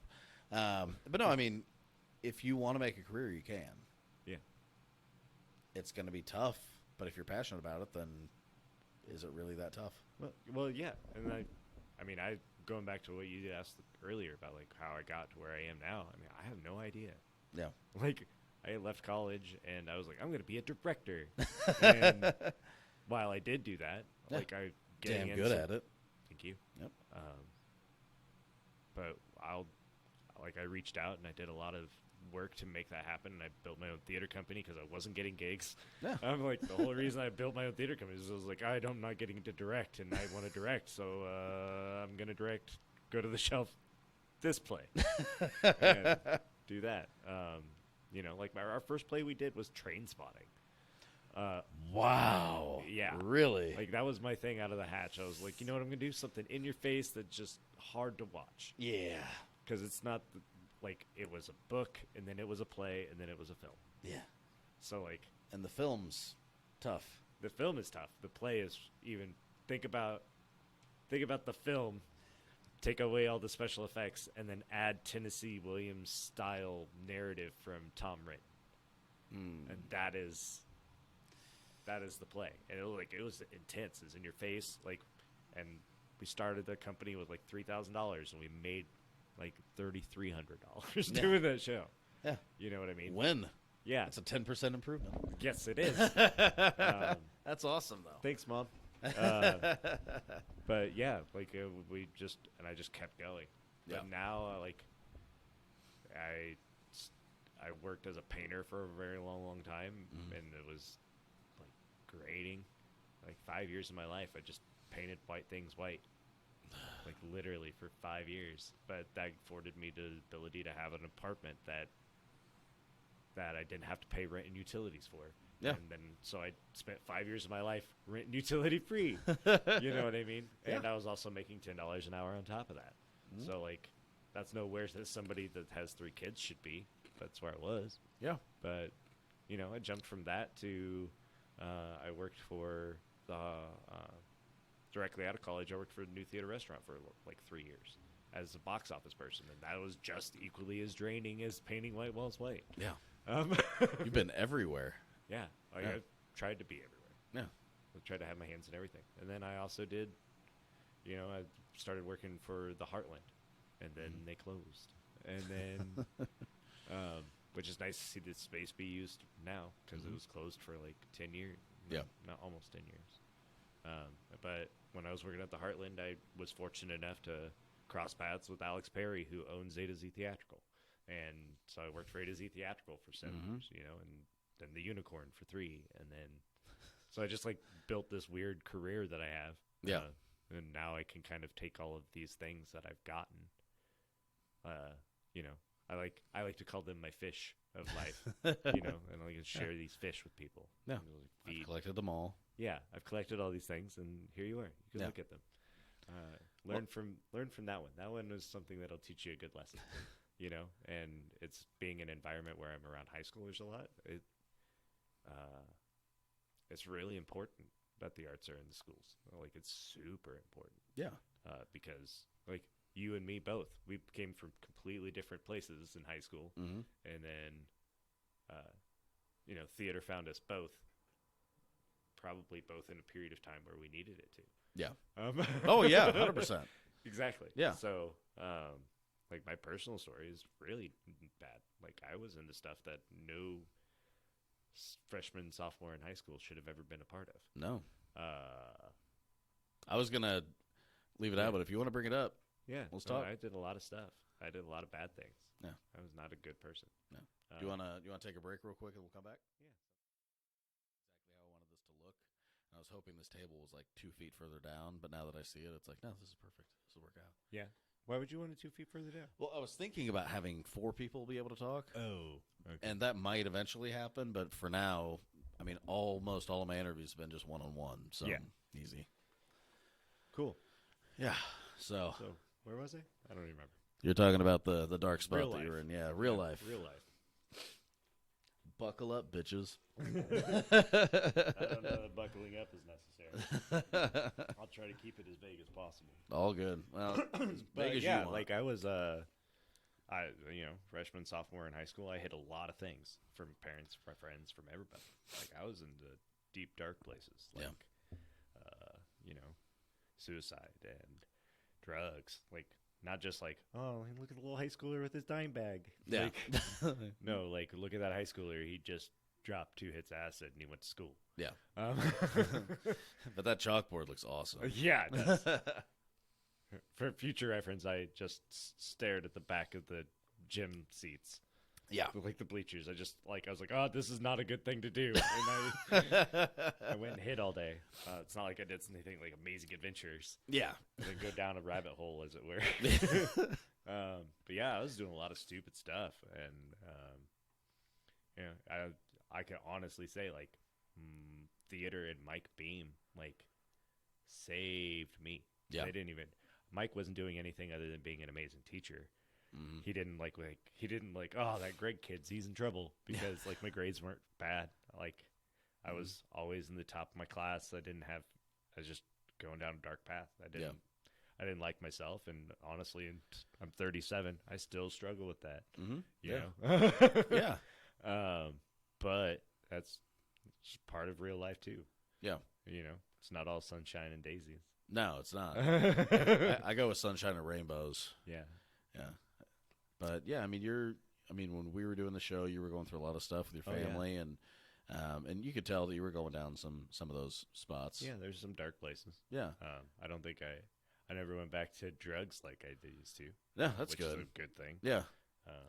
So if I'm remembering the rehearsal process right, I'm sure I fell asleep at least once. Yeah. But that was probably from, pure lack of- exhaustion. yes. Yeah.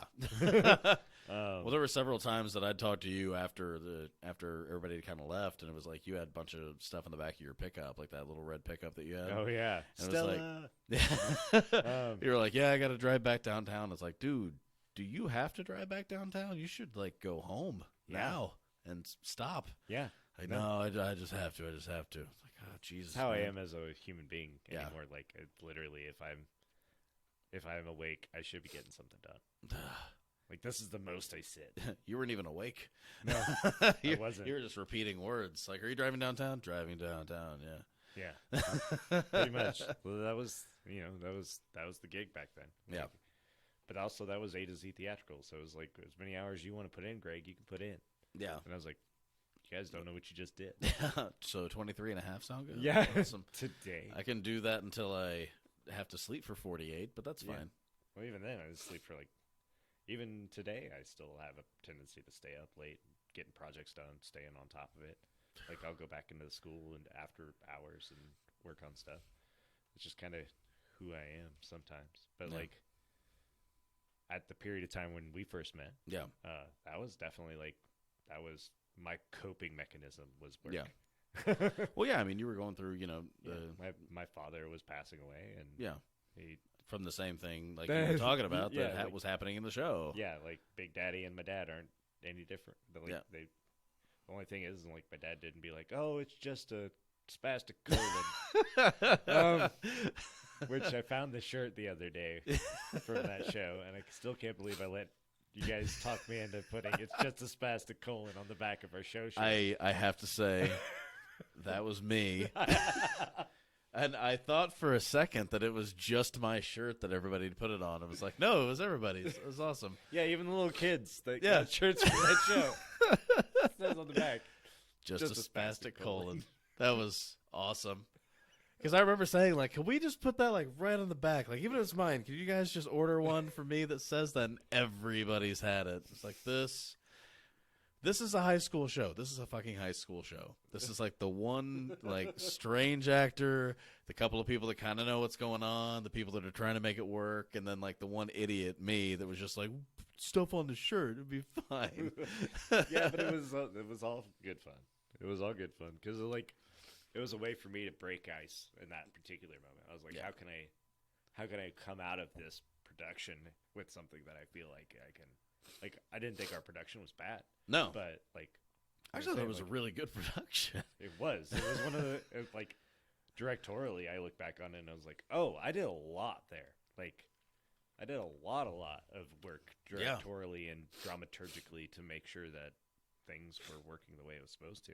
Yeah. I mean, You had to fight a lot of different things on that show, too. Like, the guy that was supposed to play my older brother was significantly older. Yeah. And I think that was his... He had a Jersey accent. Had a Jersey accent for, A Southern show. Yeah. Thanks, Community Theater. Yeah, that's one of those community theater things. But I don't think he'd ever been in a show before. It was like something that he had been recommended to do. And then you had Ray, who'd been doing it a long time. And Ray, as good as he is, like he's got his opinions on what he's going to do. Yeah. And but then he had a few people that were kind of in it and knew what they were doing, and it's like, okay, we're going to make this work. It was like every step along the way, it was like, I bought in because I was like, theater, fuck yeah.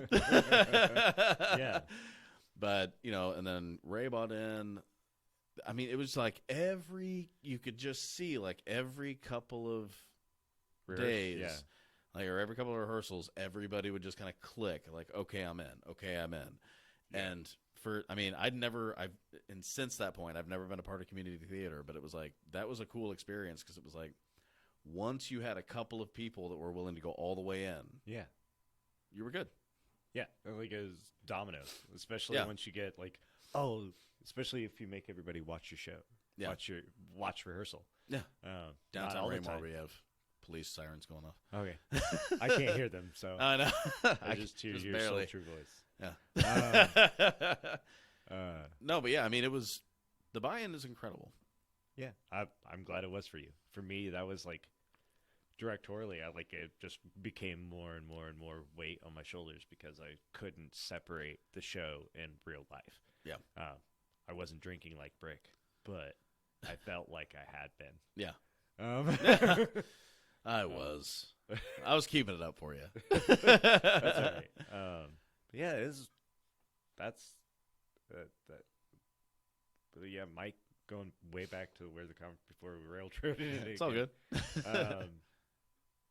It was theater was like so important to me, and me being in the position that Mike was in. Like, I'm not an English/theater teacher like Mike was. Right. I'm a classified employee. I don't have a teacher certificate. I'm there solely because of my Theater. abilities. Yeah. And which is really awesome that I get to live in both worlds. Yeah. But if you need to check it, you can. yeah, Don't worry about it. Just make sure that this isn't. If we end up going to like 3-4 hour podcast and somebody can't handle like 10 or 15 seconds of you checking a text. Oh then... yeah. Well, this is just my grocery list. Oh. This is what I'm picking up. Get your shit together. Well,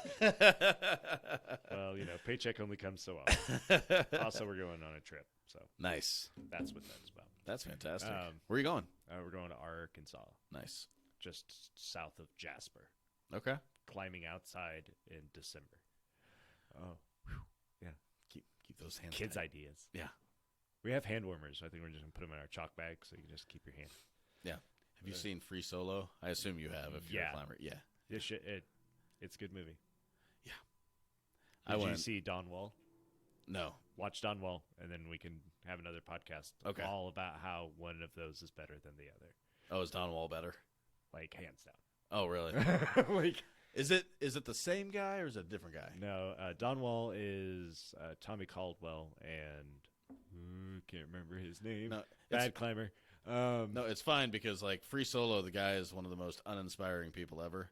Oh yeah, Alex Honnold. Yeah. There's no soul in his eyes. No. Which, to be fair, if you're going to climb a half mile straight up, maybe that's what you need. I don't know. All right. I would climb a half mile straight up. I wouldn't. I've seen El Capitan. Have you seen El Capitan? Not in person. There's no amount of money you could be like, I will give you $1 trillion, be like, and you can shove it up your ass. I will Really? never. No. I went out there, I think I was 12 years old. And I wasn't like a normal 12-year-old. I was kind of like my firstborn, like very mature 12-year-old. And I just remember looking up at that, like, so there's a tree that looks like a toy, and that looks like the Empire State Building, and it's bigger. And it's just a sheer rock face. I mean, and I'm talking like sheer doesn't even qualify. Like when they show the views, and it's like it goes kind of like this for a little bit. It's like it doesn't go like that for a little bit. It goes like that for a lot of bit. Oh yeah. And this guy's just like, I just put my hand in here, and I've heard that from climbers. Like you put your hand in straight, and then you make a fist. Yeah, hand kind jam. of lean out. It's like I just die. I just be like, come get me, fuck off. I'm not going any further. I'd be 100 feet up. Nope. I'll climb straight up. Oh Jesus. Braver than me, man. There's no way I could do it. Yeah. Well, like Don Wall. So he went up. So is part his of El name Cap- Don Wall? No. His name is Tommy Caldwell. He Okay. actually only has 9 fingers. This is going to be an interesting story. Yeah. So it's him, and he's like literally the best multi-route climber in the world. Yeah. Arguably. It's one of those embarrassing things where I'm like, who the fuck is that? The best guy at this in the world. Yes.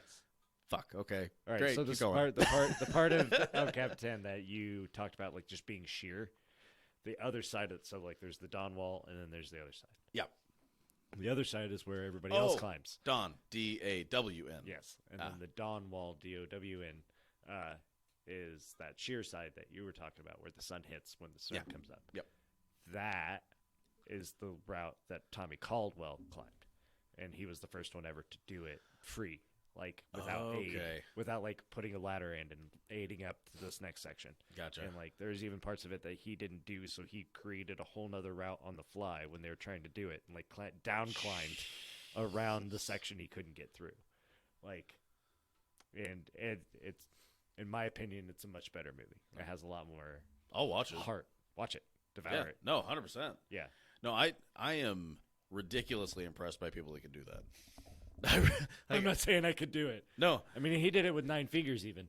Yeah. So, like, that's like which one do you give away when you're climbing a half mile straight up? Like, I'll just Well- give away this guy. Yeah. Fuck that guy. Yeah. Oh, what about And no? he cut his index finger off on a table saw after he'd already become a professional Wait. climber. It was his index finger that's gone. Yeah. Oh, it's not like his pinky. Yeah. No, like this is like for realsies, you're down a digit that you need, and he does it without it. Yeah. Well, the next I do want to have like it's not going to be there permanently, but I do want to have either a monitor here or a monitor here. Yeah. It probably makes sense to have it here, closer to like the actual like super system back there. Mm-hmm. But I want to have one where I can just like bring shit up like this. Yeah. Because that would be great to just be able to watch that and then comment on it. Yeah. Because you'd be like, well, so what he's doing is this. I'd be like, oh, fuck! Yeah, exactly. Like, it's, but yeah, if I have to choose between those two movies, I think that the Donwell probably should have gotten the Oscar. Yeah. Not Free Solo. Free Solo is more of like extreme sport. Look at this. Did Free Solo have better like cinematography with like the pictures going out where people were like throwing up and shit? Yeah, I mean, like, there's the same thing. Yeah. Oh, seriously? Yeah. Man. Like, that's just kind of That's par for the course for a lot of climbing filmography right now. Like, for real stuff, like the real rocks and all of that. Like, there's a whole series of real rock that I think they're on like 14 or something like that, where they just do like half-hour to hour-long episodes that are just, look at this person doing this, trying to do this impossible thing. Oh, Yeah. look at that! Just so happens we were here when they did the impossible thing. Yeah. It's really crazy. Yeah. I never thought I had a problem with heights. But then I did. It was like I went to, I'd always been like in tall buildings. My mom has worked in several different areas, and she's always been in pretty tall buildings and gone up to windows and just been like, it's not a big deal. Yeah. And then I went to, this is going to sound like I'm going to sound like such a gigantic asshole. St. Louis, when the Rams were playing in the Edward Jones Dome, and they had the series of escalators. Yeah. And we were on like 10 rows from the top when I went to a game there.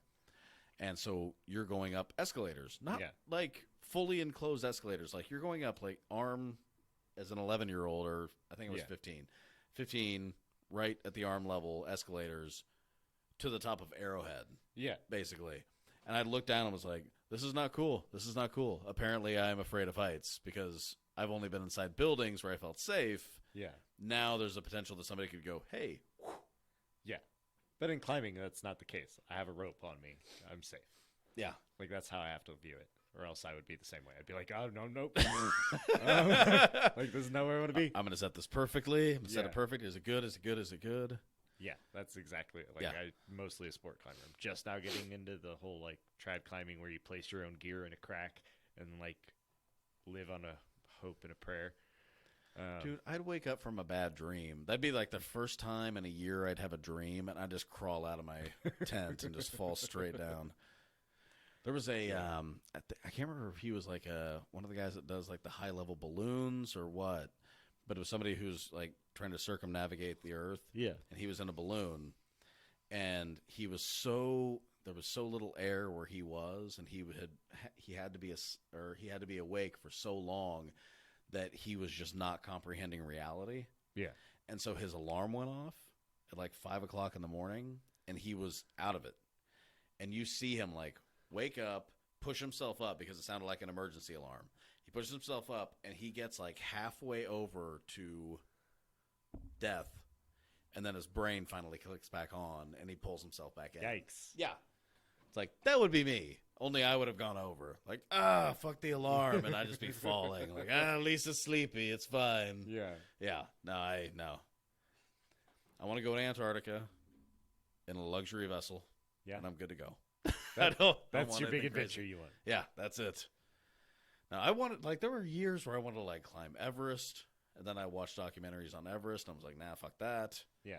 It's like, I'll just hike in the middle of nowhere and just go like up to the Badlands. I'll be fine. Yeah, see, I want to do that too. Yeah, like that's the thing is like that'd be awesome. When I was young and now that I'm older, I have the same kind of aspirations. Like I lost it a little while when I was in my theater did save me, but it also was like no more outside for you. You're inside only. Yeah, climate controlled. Yeah, climate controlled, and you're just gonna pretend to be people or tell people how to pretend to be people. Yeah. Okay, I guess I'll be good at that then. Yeah. Yeah. No, I seriously, like, I have a couple of friends that go up to the Badlands every year or two, and they've done it so long that I think they just know the routes and everything, which is great. Yeah. But I do want to just go up there and just hike. Or, I mean, go to Yosemite or go to Yellowstone and do the same thing. Yeah. Yeah. Like, that's what my family and I do. Like, that's what we do for our vacations is we go somewhere and adventure about. Like, You're one of this those last year we healthy went people. to the Coors Light. Run a 5K. No, I don't do that at all. In fact, I am the worst at keeping myself in a good shape. It just so happens. Yeah. I love rock climbing enough that it keeps it off. There you go. Probably a decent diet. Yeah, Yeah. that's all right diet. Huh. Carrie's pretty big stickler. Stickler? Stickler. Stickler.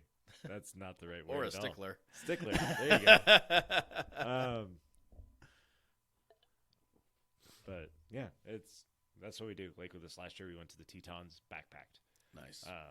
And then coupled with that was we went to the International Climbers Festival. So like literally the festival where like all the climbers go in Wyoming. They go to this one spot and it's a big ass festival. Jesus. And Things it's you don't amazing even know because you can exist. just park. You can literally just camp in Lander in the park, like the city park. You just pull up on it, and if there's a spot for your tent, there's a spot for you. And you don't have Nice. to pay anything. It's not anything, and that's where they hold the festival, like this festival central. So you're just surrounded by people. Where do you go pee and shower? What? Where do you go pee and shower? Well, that's where we as a family. Some people would just go to the little river right there, Oh, which is not good for the environment. No. Especially with that many Or people. my environment, even. But we actually just went down to like a gym that they had in town. Oh, They were okay. like, hey, we'll just pay to use your showers, and they're like, sounds like a deal. And Everybody else is too. Fantastic. yeah, $5 a shower. Yeah. Okay. That's worth it. Yeah, well, they're making money hand over fist during the festival. Fuck yeah. But we did that this last year. We did one. I don't know if you've ever heard of like Finn's Treasure. Yep. We went and chased that around Yellowstone. Nice.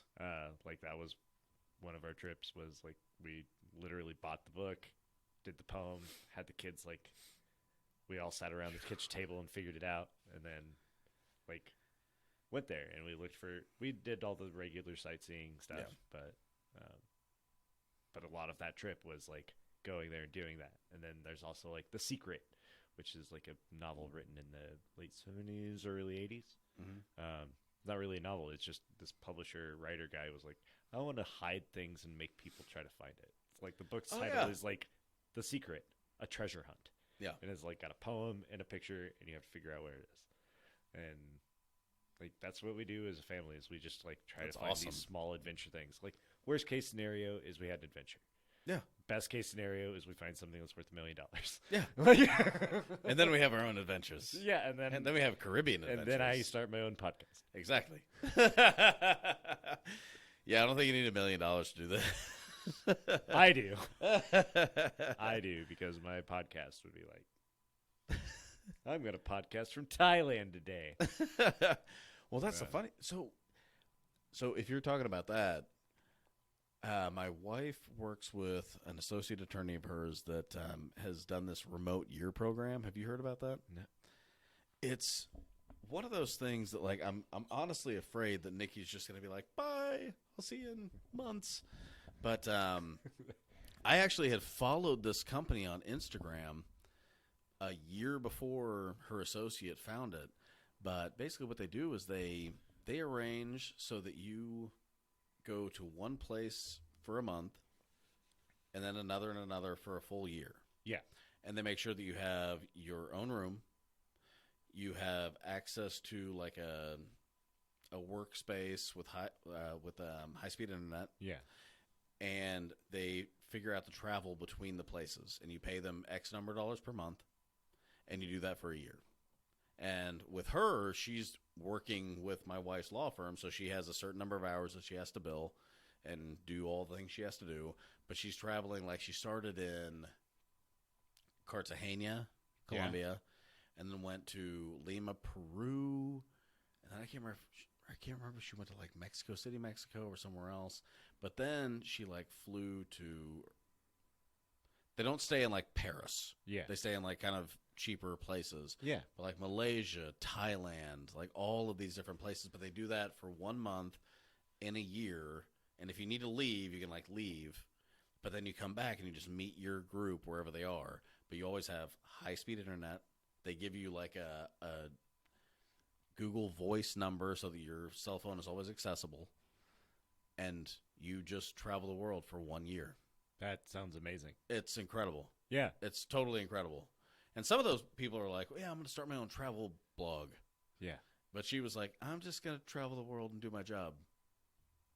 Nothing wrong with that Nothing either. wrong with that at all. Like, and that worked out perfect. I mean, she's been great. Yeah. She's done what she needs to do. And, you know, I'm sure there's frustrations on each side along the way, especially when you're like a 12-hour difference in time. yeah. But when you're able to go anywhere that you want to, do all these hikes, all these excursions, everything else that they have, like it was a cool program. And Nikki was like, I really like that. I was like, you can't leave. You can't. No. You're not going to be able to do that with 2 kids. Yeah, I'm sitting here going, I could do that with 3 kids. Yeah. But you'd have to spend the amount of money for all 5 of you then. Oh, maybe not. Yeah, that's the tough part. I don't know. But it's awesome. Yeah. Like, I mean, honestly, if my wife came to me and was like, I'm going to do this thing, I'd be like, all right, just know that the piper's going to want to be paid eventually. Yeah. So you come back, I leave. Yeah, exactly. Bye-bye. Yeah. Not necessarily that, but yeah. But yeah. Like, Carrie, she's a lighting designer. Like, that's what she was when I met her in Okay. college. And then now, like, she doesn't do that anymore. Like, that's not what she does. Like, I mean, for most of my kids, for most of my kids' lives, until Tucker he's the youngest, Tucker. When he was in kindergarten, that's when she went out and found a job. But, like, from the time he was born till kindergarten, so 6 years, she was just stay-at-home mom. I think that's ultimately why my kids are as amazing as they are. Yeah. Yeah. Yeah. So, and, you know, it wasn't the best decision financially, but, you know, being in that apartment and painting white walls white, that made it so she didn't have to, because we didn't have very many bills. We Right. had food and clothing. Well, it's amazing the way to do it. how quickly it goes from here's what I would love to do in my dreams to here's what I'm going to make sure that my children are Exactly. are secure doing. Yeah, and so she did that, and it was. But now she's an instructor at IBEX. Like, she's a manager at IBEX. Yeah. Like, she's gone full hog into like the climbing and outdoor industry. Like, That's she's got her yoga certification. She's doing all that stuff. So Could she help me do some lighting for in there? just like regular residential lighting, I can help you with that if you want. No, not regular residential, like making it look like, because I film YouTube videos in there. Oh yeah, so you need something cool. Yeah, I need it to look like I know what the fuck I'm doing, or else I'm just we going to could probably disappear. make that happen. Okay, yeah, cool. Because seriously, like that's going to be a really fun space for her, where there's no space anywhere. I mean, I could even help you with that at that point. Sweet. Yeah. I mean, you got space to go up. No, you don't. Nope, I don't. There's insulation right there. Yeah. They built this studio. I'm just trying to make it pretty. Yeah. I have this space. This is the podcast, and then that's where I film all my YouTube stuff. So, yeah. What YouTube stuff are you doing? Just Are you unboxing things? I am. I unbox the most inappropriate things in the world. No, I don't. No, I honestly Random mystery boxes from Adam and Eve. exactly. What did they send? I don't want to unbox it. I don't want to do that. It's gonna be bad. No, I have right now. My YouTube channel is very small, but it's real estate and personal investment. So Cool. It's finance, real estate, and then I'm sure I'll open it up to Game of Thrones, and then Zelda, and then all their other ridiculous shit. Zelda's awesome. It is awesome. I wasn't saying Zelda negatively. You were like, Zelda. Zelda has a special place in my heart. But Why? Because it's just it was the first like video game that I remember being like, completely enthralled, like Ocarina of Time, completely enthralled tonight. I have the cartridge in my car right now. Oh yeah, you have the cartridge in your car. And I have an N64 right there. Nice. The only thing I don't have is the TV, but that monitor acts as one. Yeah. No. Yeah, as it should. Fuck yeah. Is it the gold cartridge? No. See, you sold. talk to me when it's. Talk to me when you got that. No, I had it. I sold it. Oh, why did you sell such a beautiful thing? Because before it was like, oh, it's not going to be anything. Nope. It's like, nah. I really wish I had it. Yeah, I have a Zelda in a box, like gold went in the box because I was Seriously? I was that kid. Yeah, you were smart. You were like, this is going to be my retirement, bitches. Deal with it. No, that being my retirement is also like all the baseball cards I have and all the comic books I have and all the things that I've unnecessarily collected over the years that just take up space. I do know someone that has like every single game system that he's ever owned. Yeah, I have in that. box. Oh, I'm not in box, but I have that, and we don't currently have it because we're renovating our basement. But I also have like a way to plug them all in singularly, so it's just like looks like a thing on the wall, but it's all functional. Nice. So yeah, that's awesome. Big video game nerd up until like PlayStation 2, and then I was like, meh. These Everything's so expensive. It's so easy to control. There's not even a challenge anymore. What are you talking about? What are you talking about? There's no pixels for me to look at. So I have at our lake house, I have everything programmed. Like I was trying to explain exactly how to like bring all of the systems together the way that I wanted them to be. Yeah. And the guy that was putting them together had no idea how to do what I was asking. So I was like, it's fine. You program it. You get the speakers ready. I'm good to go. Yeah. I will take care of everything else. And so I bring Zelda down with my N64. And my niece is normally, she's going to be 21 in March. But she's always been like my go-to wingman. Like she's always there to be like, yeah, we're going to play it. And I'm sure she's just like, Jesus Christ, are you doing this again? But she's always been really good. And I was like, all right, you take the controller. I'm going to figure this out. And I came out, and we have this like 70-inch screen down there. And I was so proud. I was like, yeah, it's going to look awesome. And I came out. And if you've ever seen Zelda Ocarina of Time on a 75-inch screen, it's like Link is this weird green pattern in the middle. Yeah. And then there's the like dark sky around him that's purple, and then like this brownish grass, and that's all you can see. It's like, oh, so this game needs to be played on like a 32-inch screen. Yeah. Yeah, you can't play this on a giant screen. Tried to play Double Dash once on like a 30-foot projection screen, and I was like, I don't even know what's happening. I'm making the red pixel move, I think. I think that's what's happening. I think I died. Oh, no, maybe I didn't. I got to go back in the memory bank, figure out what's going on. Yeah. Yeah, had that, and then I also had Breath of the Wild with a 98-inch screen on our last house in Blue Springs. And in that situation, Breath of the Wild is like 4K. Like it's 1080p, but it looks 4K ready. Yeah. And on this 98-inch screen, you're just able to see in projection everything. Yes. It's like, so I couldn't see my sword on a 65-inch screen or whatever it was, but on 98, I can see every single town. This is frustrating. Yeah. Fucking bullshit is what it was. Yeah. I like Breath of the Wild a lot. I thought it was a good game. I thought it was difficult. I didn't like the fact that every single thing that you tried to... See, I loved that aspect of it. Because it's more real. Yeah. Actor. Like, well, yeah, of course it is. I love the idea of being able to like, oh, you can only use that 4 times, and every time you bust a skull with it, it's gonna break on you. Yeah. Yeah. That's God damn it. That's real life, man. A tool only works so long. It's bullshit. You're right. No, I'm not. No. No, I was also the person that got like halfway through the game, and I was like, "Oh, you mean if I just sneak really well, I could go to Ganon now?" Oh, game beat. Now I'm going to go through and unlock everything. Yeah. And I've heard of that, and I looked at it and was like, I'm like, again, I'm not patient enough. There's no way that I'm just going to be like, Sneak. that's not going to be me. Like, halfway through, I'll be like, you know what I should do? Fucking just break for it. I should throw a torch at that thing that looks like it can kill me. Yeah.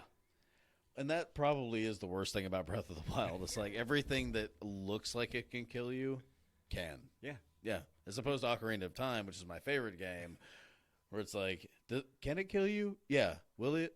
Nah, No, you're good. You're fine. Yeah. It'll take away a quarter of a heart. Yeah. It's just a chicken. But like in Breath of the But Wild, don't it's fuck like, up 3 chickens. No. Oh yeah. No, I love the crap out of those old games. Like all of them, every single one of them. Yeah. Like all the old Zelda games are like my son. That's how he got into fantasy before he got into D&D. Was like, I'm gonna show you Zelda, and then Nice. and then he was like, okay. Also, my kids like, but they always had like the newest thing, but I always forced them to play games with me on the older systems. So my kids have like Ashton. I think he doesn't, like we talked about earlier. Like he doesn't do much video game stuff, right? Yeah. But he's still in like the top 1,000 in the new Smash Brothers. Jesus. Like, just really good at it. And he's like, that's because you made me play all the other ones. Like, yeah, well. like I made you play it on 64 until you could beat me, and then we went on to the next one. Earn me millions of dollars now. Deal with it. Go get a scholarship for e-games, and Yeah. don't talk to me again. Yeah. Never mind that you're already at, you're in 8th grade and you're past college level reading as far as their standards are concerned. Yeah. Yeah, see you later, son. You're not going to know who I am in a few years. Just pay off my mortgage. It'll be fine. I'll forgive Yeah. you. Really, just buy me the van I can van life in, and then that'll be it. That's the ultimate dream. Fuck yeah. That's where I'm at. Most people are like, I'm going to move to Florida when I retire. I'm like, nah, I'm going to renovate a van and then never own property again. Have you seen The Earth Roamer? Earth Roamer? Yeah. Nope. Look up The Earth Roamer. Like right now or later? Yeah, look it up. Dude, it is a like Ford F5. It gets bigger than that, but it's like a Ford F550 with just an amazing little cabin on the back of it. What the crap is that? Yeah, tell me about it. Okay. That's crazy. Earth Roamer, global leader in luxury expedition vehicle. Exactly. They are not cheap, but you can find them used too. Yeah, I kind of like van life. It's a little simpler like this. It's got like a full kitchen, dinette. Yeah, just take up Uber. Just go Uber for a while. I don't know about that. I don't know. I've heard stories from people that Uber. Yeah, I don't think I would ever be an Uber driver. No. No, it seems terrifying. Yeah. I did have the idea of like buying a limousine and shooting a podcast of like a YouTube series or something like that. You know what that sounds like? What's that? HBO back in the day. You remember Real Sex? Oh yeah, Real Sex. That sounds I like. forgot about that. Yeah, it sounds like you're trying to start that up again. No. What it was supposed to be like just follow an Uber driver and then randomly choose the people that called him to have a limousine instead of the Geo Focus or whatever that is, the Ford Focus that came to pick him up. Yeah. They'll like pull up behind him and like, still the same Uber cost. You're still going to pay your Uber driver, but you get a limo. And like some people call for like 911, like instead of calling for an ambulance, they call Uber.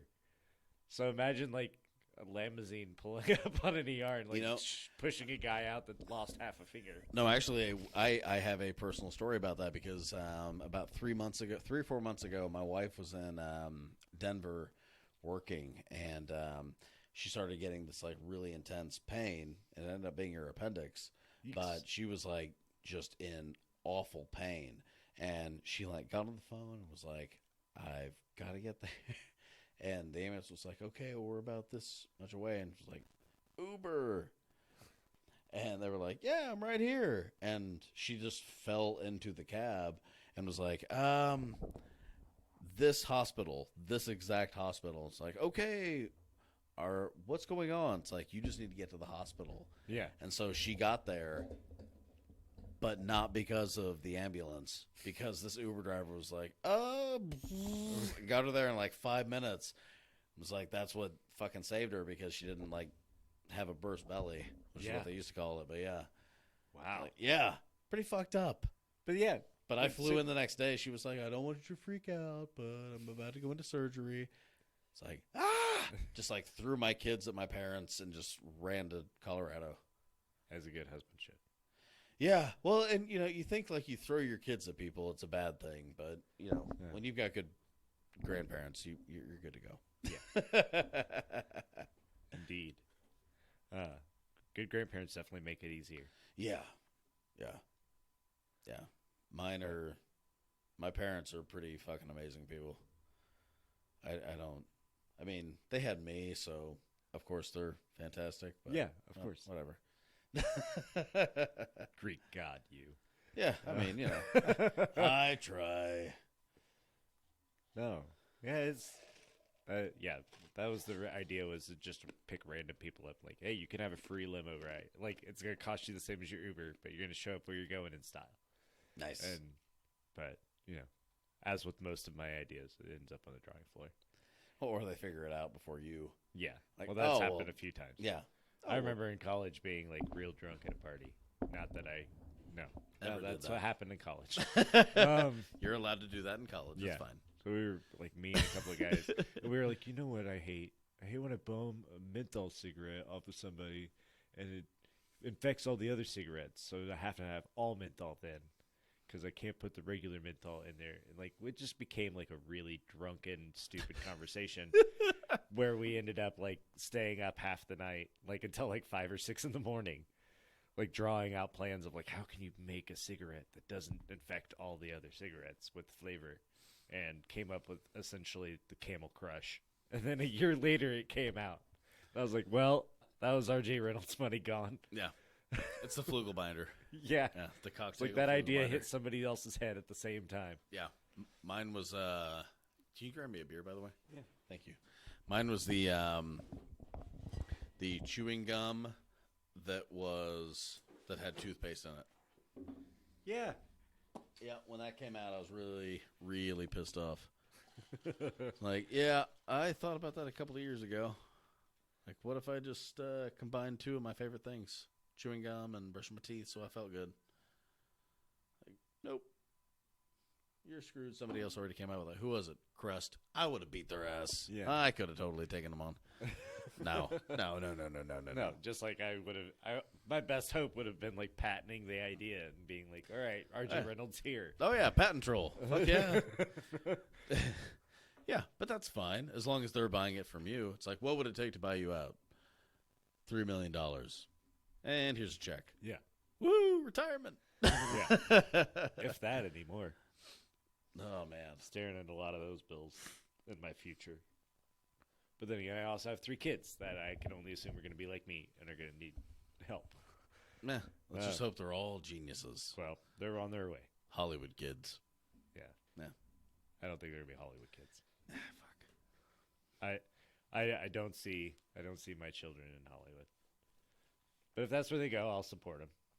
But Like, when they move to L.A., that's the last time I see them. I hope not. Yeah. I hate that town. Well, maybe they'll be like Chris Pratt. Yeah. That's fine. Yeah. Yeah.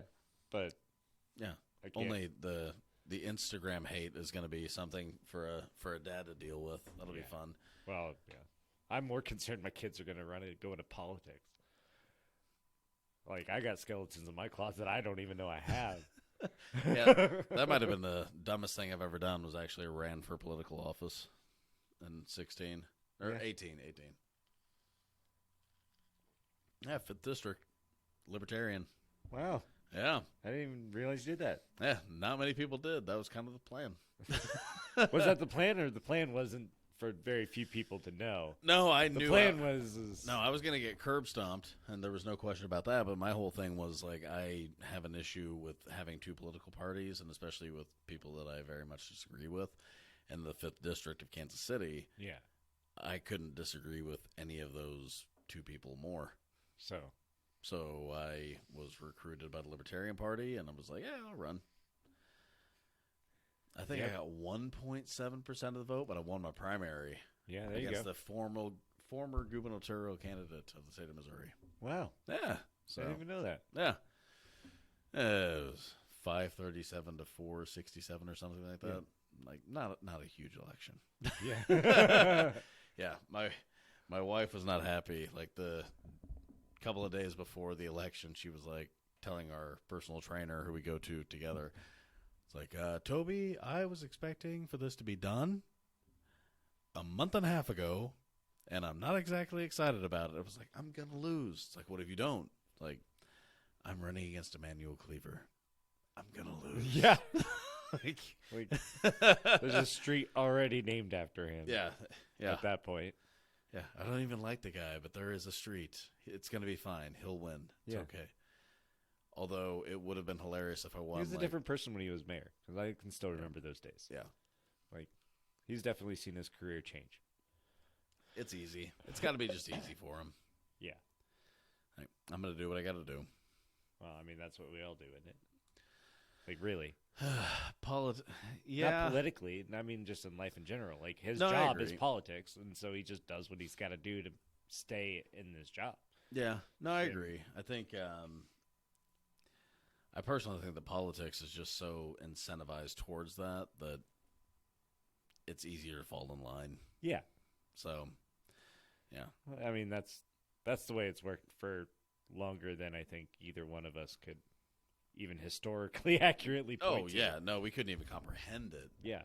Like, I pride myself on my knowledge of, like, Roman history, and it was still going on there. Oh, yeah. Like, I mean, that's politics. That's why Yeah. everybody hates politicians. It's like, oh, well, they just fall in line. Like, yeah, of course they do.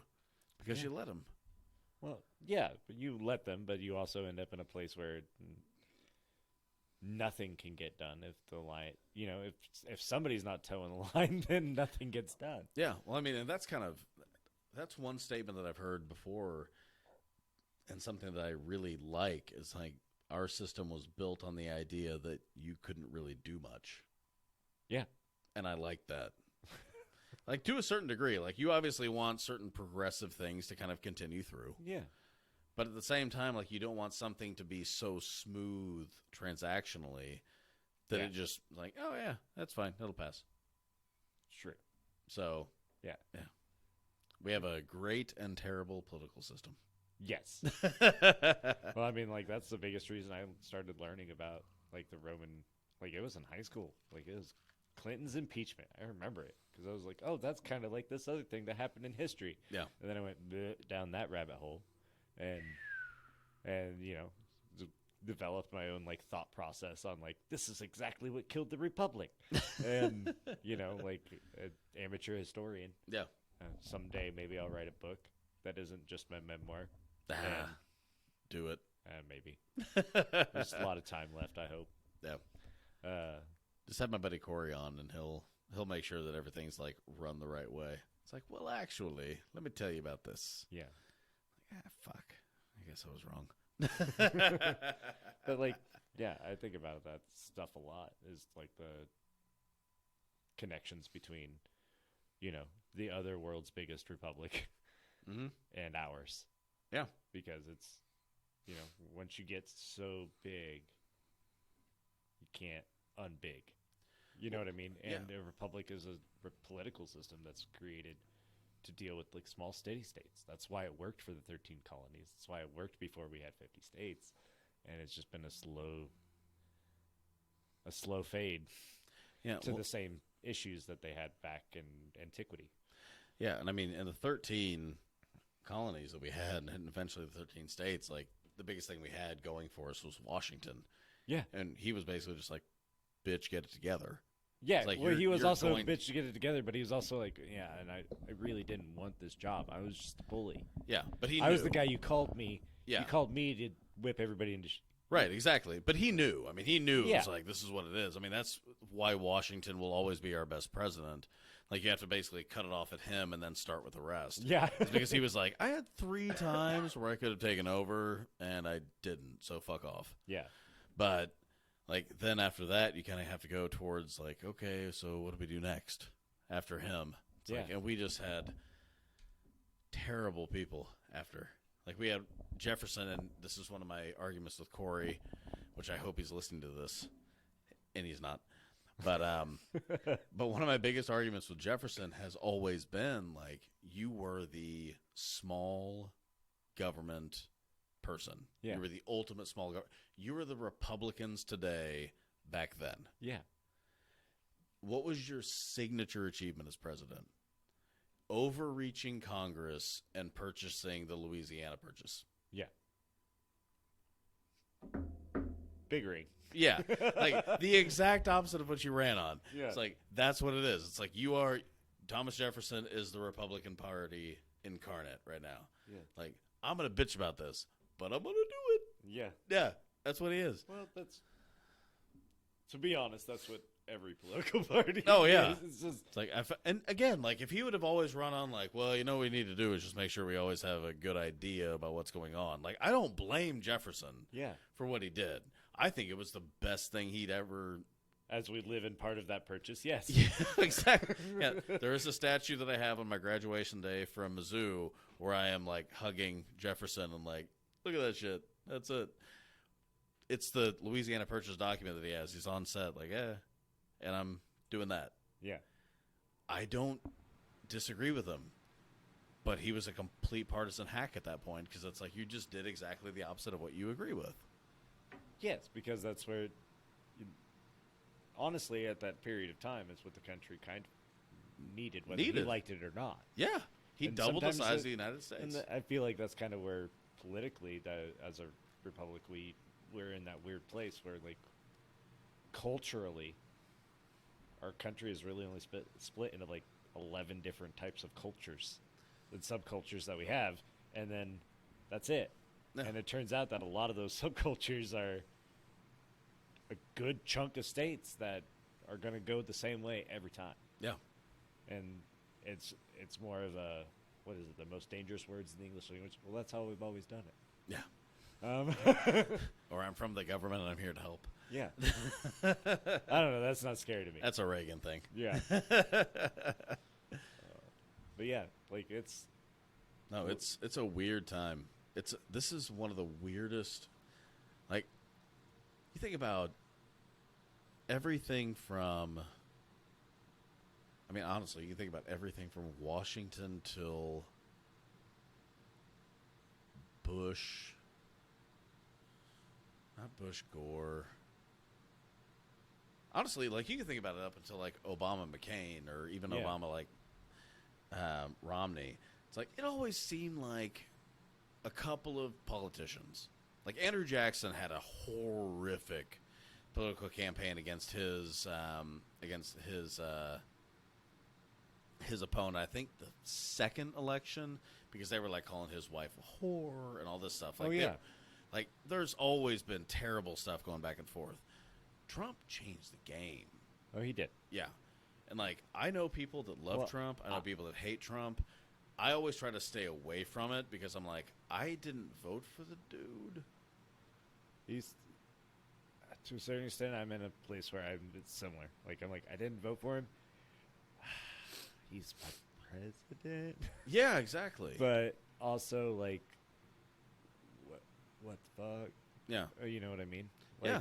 There's part of it. Like, I was raised, like, in a very conservative house. Yeah. And part of my rebellion as a teenager was to learn what all that was. Yeah. And so, like, I kind of, I'm a fiscally conservative Democrat. You know what I mean? No, like, that's honestly, that's probably what I am. yeah. I mean, I feel like a very fiscally conservative Republican. Yeah. Or fiscally conservative Democrat. But it's the same thing. Like, I tell people all the time, it's like 70 to 80% of the shit that we talk about, we agree on. Yeah. It's the 20 that we have an issue with, and really it's the 5. Yeah. And it's all how we define it, too. Yeah. Like, Yeah. I Like, mean- I was raised in that way. Like, I was just raised, like, super hardcore, like, as Republican ticket or not. Yeah.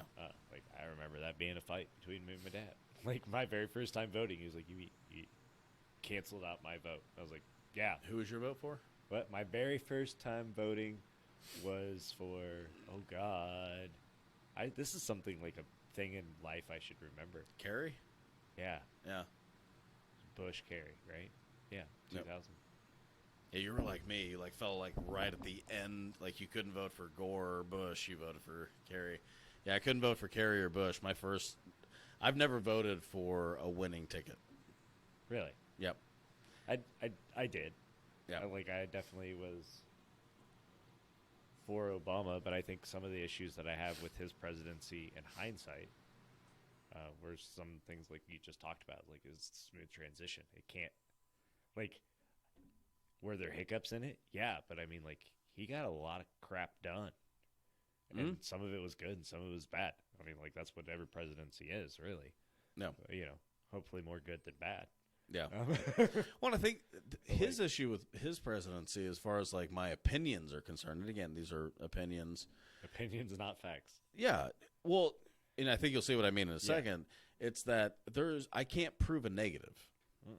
I can't say that I agree with the bailouts that Bush agreed to, and then he agreed to even more. Yeah. Because I can't prove it. I can't say like, yeah, that was a bad decision because it cost the American taxpayers trillions of dollars, because there's no way to say what I think. Yeah.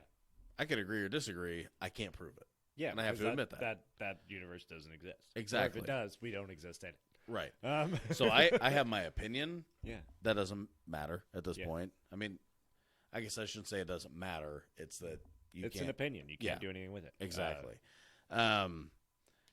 But I never voted for him. I actually really liked the Romney-Ryan ticket because people probably don't remember Paul Ryan before that ticket, but he was this like super egghead, ridiculously intelligent, mathematically individual. Yeah. That was like he created his own tax code that you looked at it and were like, yeah, that makes a lot of fucking sense. Yeah.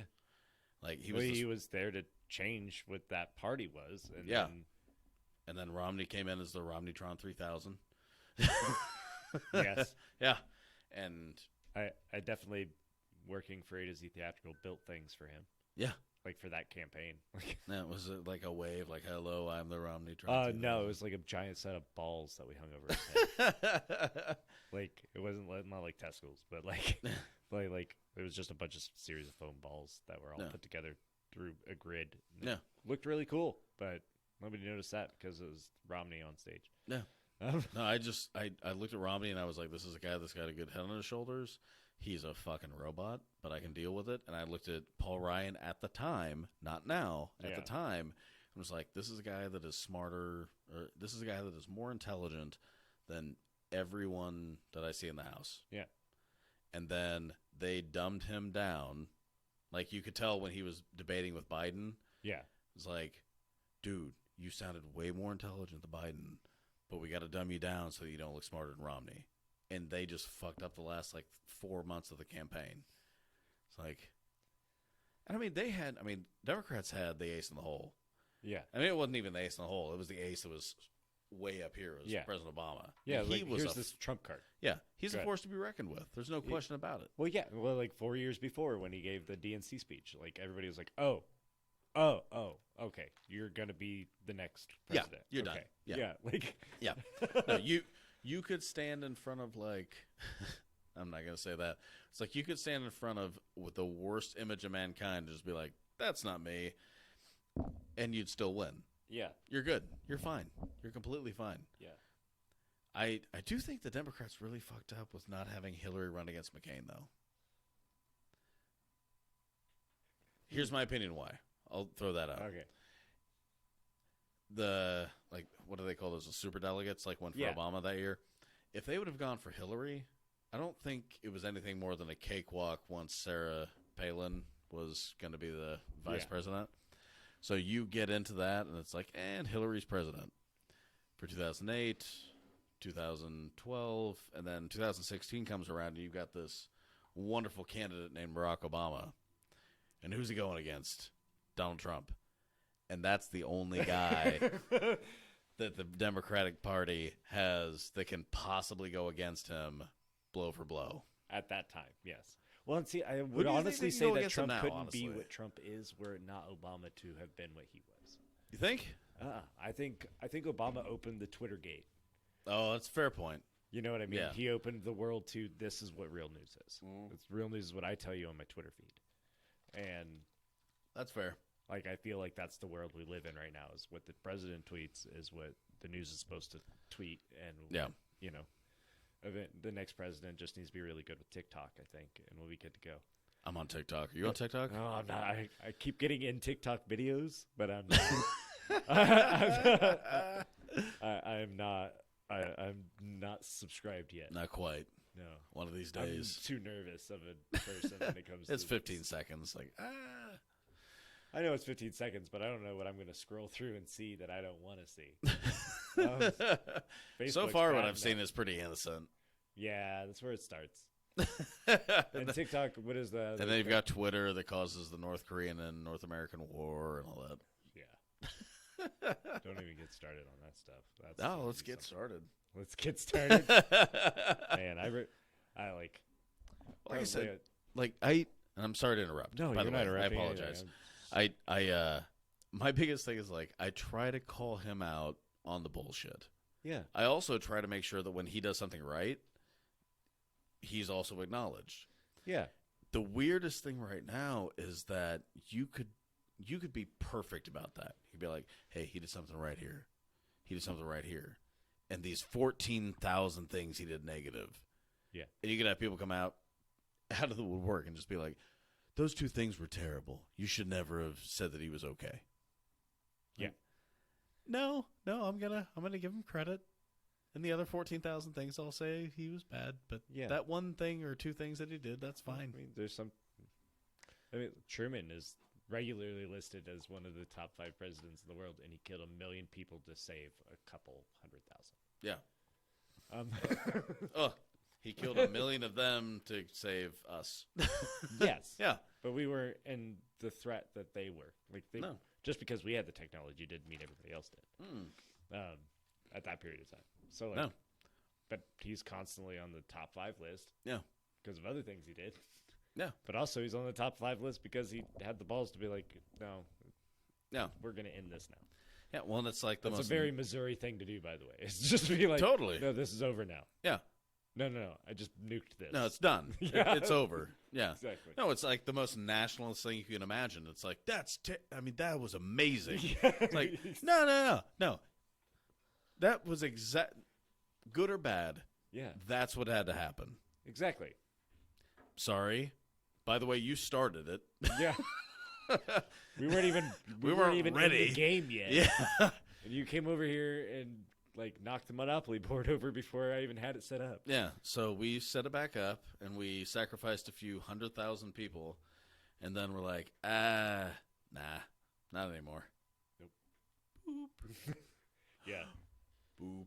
I read an account once of like what Truman said to like directly after the bomb hit, and like there's like staff in the room, and like one staff member starts crying, and Truman apparently turned to him like, "What the fuck is your problem?" And the guy was like, "What are you talking about? Like we just killed millions of people." He's like, "You didn't kill anyone.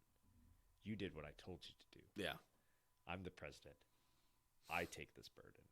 Get the fuck out of my office." Like those words exactly. Like That makes me so much happier. That makes me respect him so much more, because it's always like this moment that they always show, like, that was a bad. well, I guess I have to. But you can imagine that guy's like, fuck you. Yeah. Like, What? oh, did you weep? That shows. Your brother's probably pretty happy. Yeah. He's in the South Pacific. Yeah. Yeah. Not the musical though. No, not that one. No. That would be a very different musical. Why do I have a third arm? Oh, that's a parody that needs to happen. We can do an Avenue Q right here. Probably. No, but I mean that's one of Truman's like most horrific traits, depending on who you are, and one of the greatest traits. Where he was like, "Well, how many people are we going to lose? How many Americans are we going to lose when we invade? 1 million. Yeah. How many now? Less. How many now? They surrendered. There you go. Yeah. Done. Yeah. There was just no way around what he did. No. But like that being said, he's always going to be in the top 5. Yeah. maybe even in maybe the top 10 for some historians. Mm. But like, he's always up there. Like FDR did a lot of crazy stuff. Like his wife arguably ran the country for a little while. Yeah. He imprisoned Americans that Yeah. just happened to be Japanese Americans. Exactly, but he did a lot of other really good things, and so he's always going to be on the top list. Yeah. You know what I mean? Mhm. Like, I don't know. Abraham Lincoln was a good president. He really fought for a lot of things, but all those wheels were already in motion. Mm-hmm. He just signed it. Yeah. Well, and he didn't. I mean, Abraham Lincoln didn't really have any difference of opinion. And I need to get Corey back on. I wish he was sitting right fucking there because he could correct me every step of the way. It's like, from what I've read, like Abraham Lincoln didn't really have an opinion one way or another. Like he wasn't like, yeah. No, it was just on the desk and something to sign. Like, Which honestly is what it felt like. It was like, well, we got to win the war. I guess we got to make sure that they're on our side. And yeah. Well, I mean, when their population is equal to your population, yeah. yeah, in certain states, yeah, Exactly. yeah, I mean, that's how Spartacus won. yeah, He just had more slaves than there were Romans. yeah. Yeah. Well, I mean, like this is one of the things that, and again, I'm going to go nerd for a second here. Oh. It's one of the things that I really appreciate about Game of Thrones. Yeah. It's like they talk about, like, yeah, Volantis has 5 slaves for every one person, as does the rest of Slaver's Bay. Yeah. Which is all the other city-states. It's like, if they knew, it's like, that's why we don't tell them. That's why we don't teach them to read. Yeah. Like, yeah, this is an amazing characterization of exactly what, like, we fucking did in this nation. It's almost like art imitates life. Yeah. Or life imitates art in that point, I guess. Well, I don't know. I don't know which chicken came first there. We're going down Inception lane, man. Yeah. We are. No, but I mean, like, I don't know. I don't remember the Greek philosopher, but there's a Greek philosopher that thought that, like, the muses basically kept all of the ideas flying around the planet. Mm-hmm. And then occasionally would throw one at somebody, and that's where like epiphanies, and that's when the muse had struck you, and that's how Euripides was able to write what he wrote, and so on and so forth. They aimed like a motherfucker at Einstein. Oh yeah,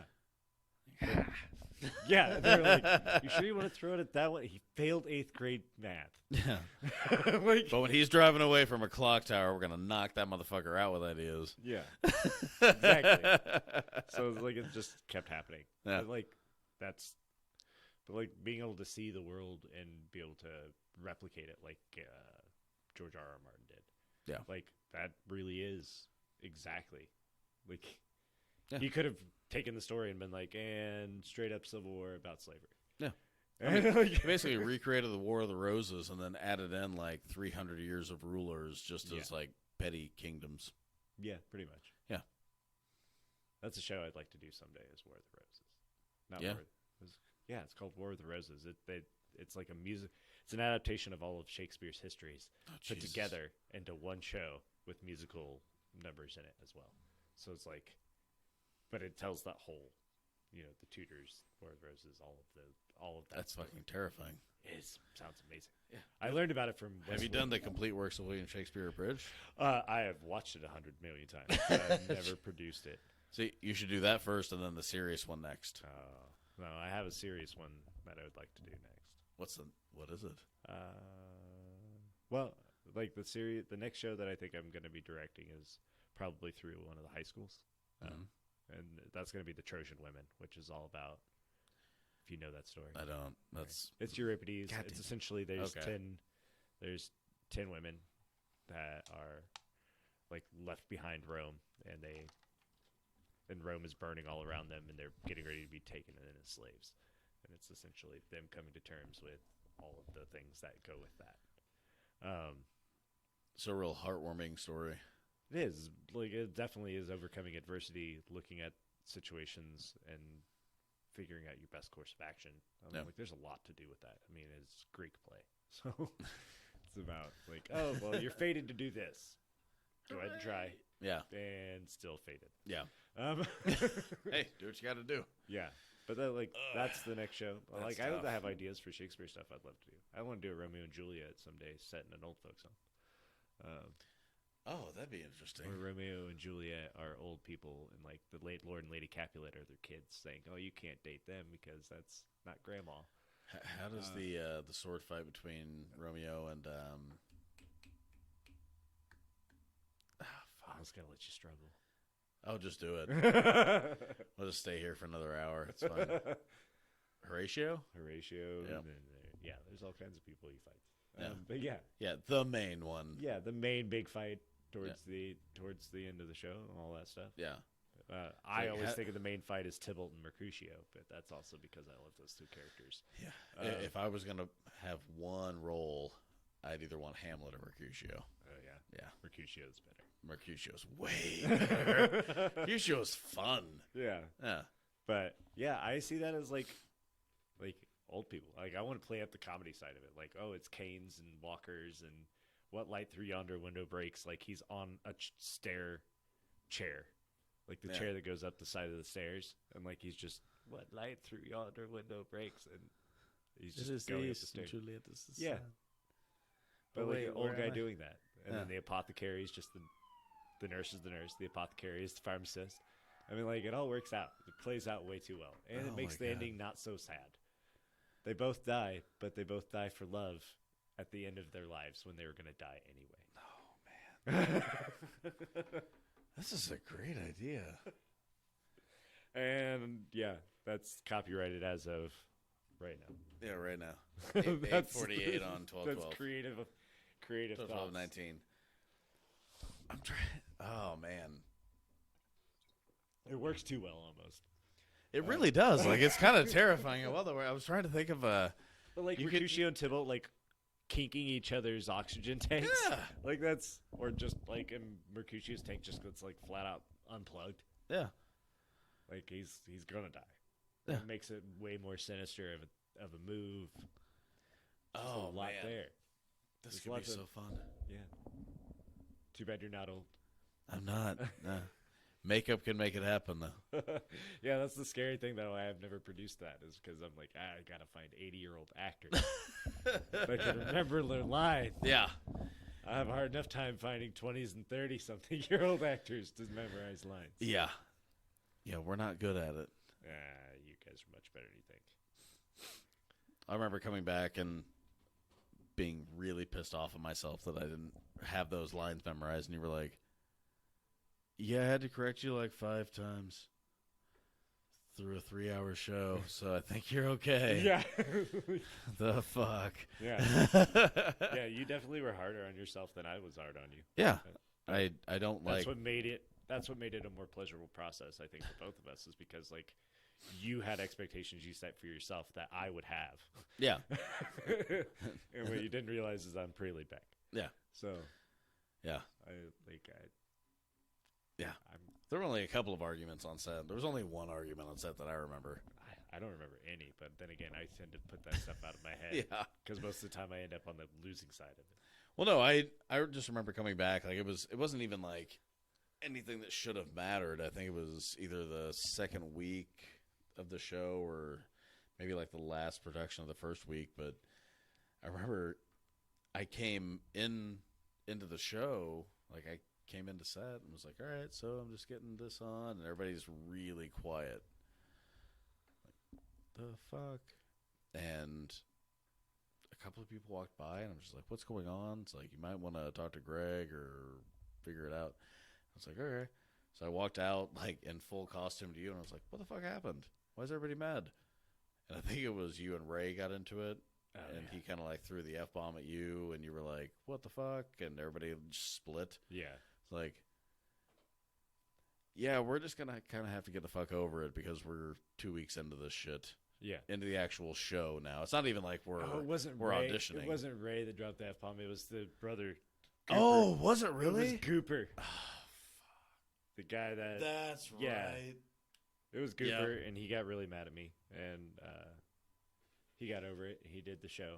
But if hindsight being what it is, I probably would have just been like, oh, guess what, guys? I'm Cooper. You know, I've only had 2 shows in my entire life that I've ever felt like after the show. I was just like, man, I should have cut that one person because they weren't building the process. He's a nice person. He just wasn't. He didn't click with my directorial style, and sometimes actors do that. Yeah. Yeah, that's not that big of a deal. But I do remember that now. Yeah. That wasn't anything to do with you. No, I was just like I came in late, and it was just one of those like, what's going on? It's like you need to talk to the director.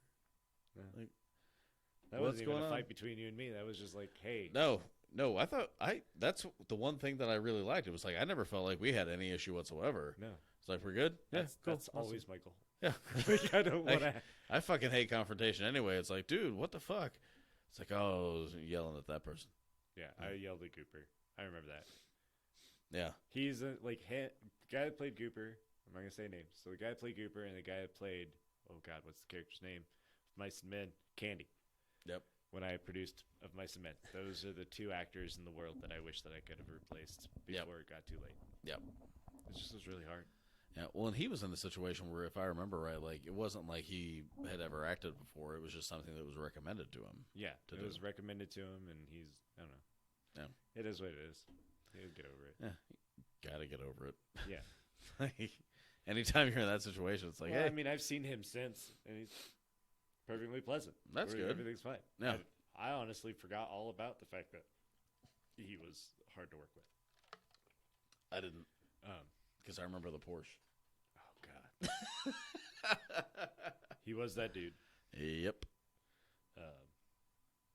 Yeah. Yeah. Candy was similar, but Candy was not Porsche guy.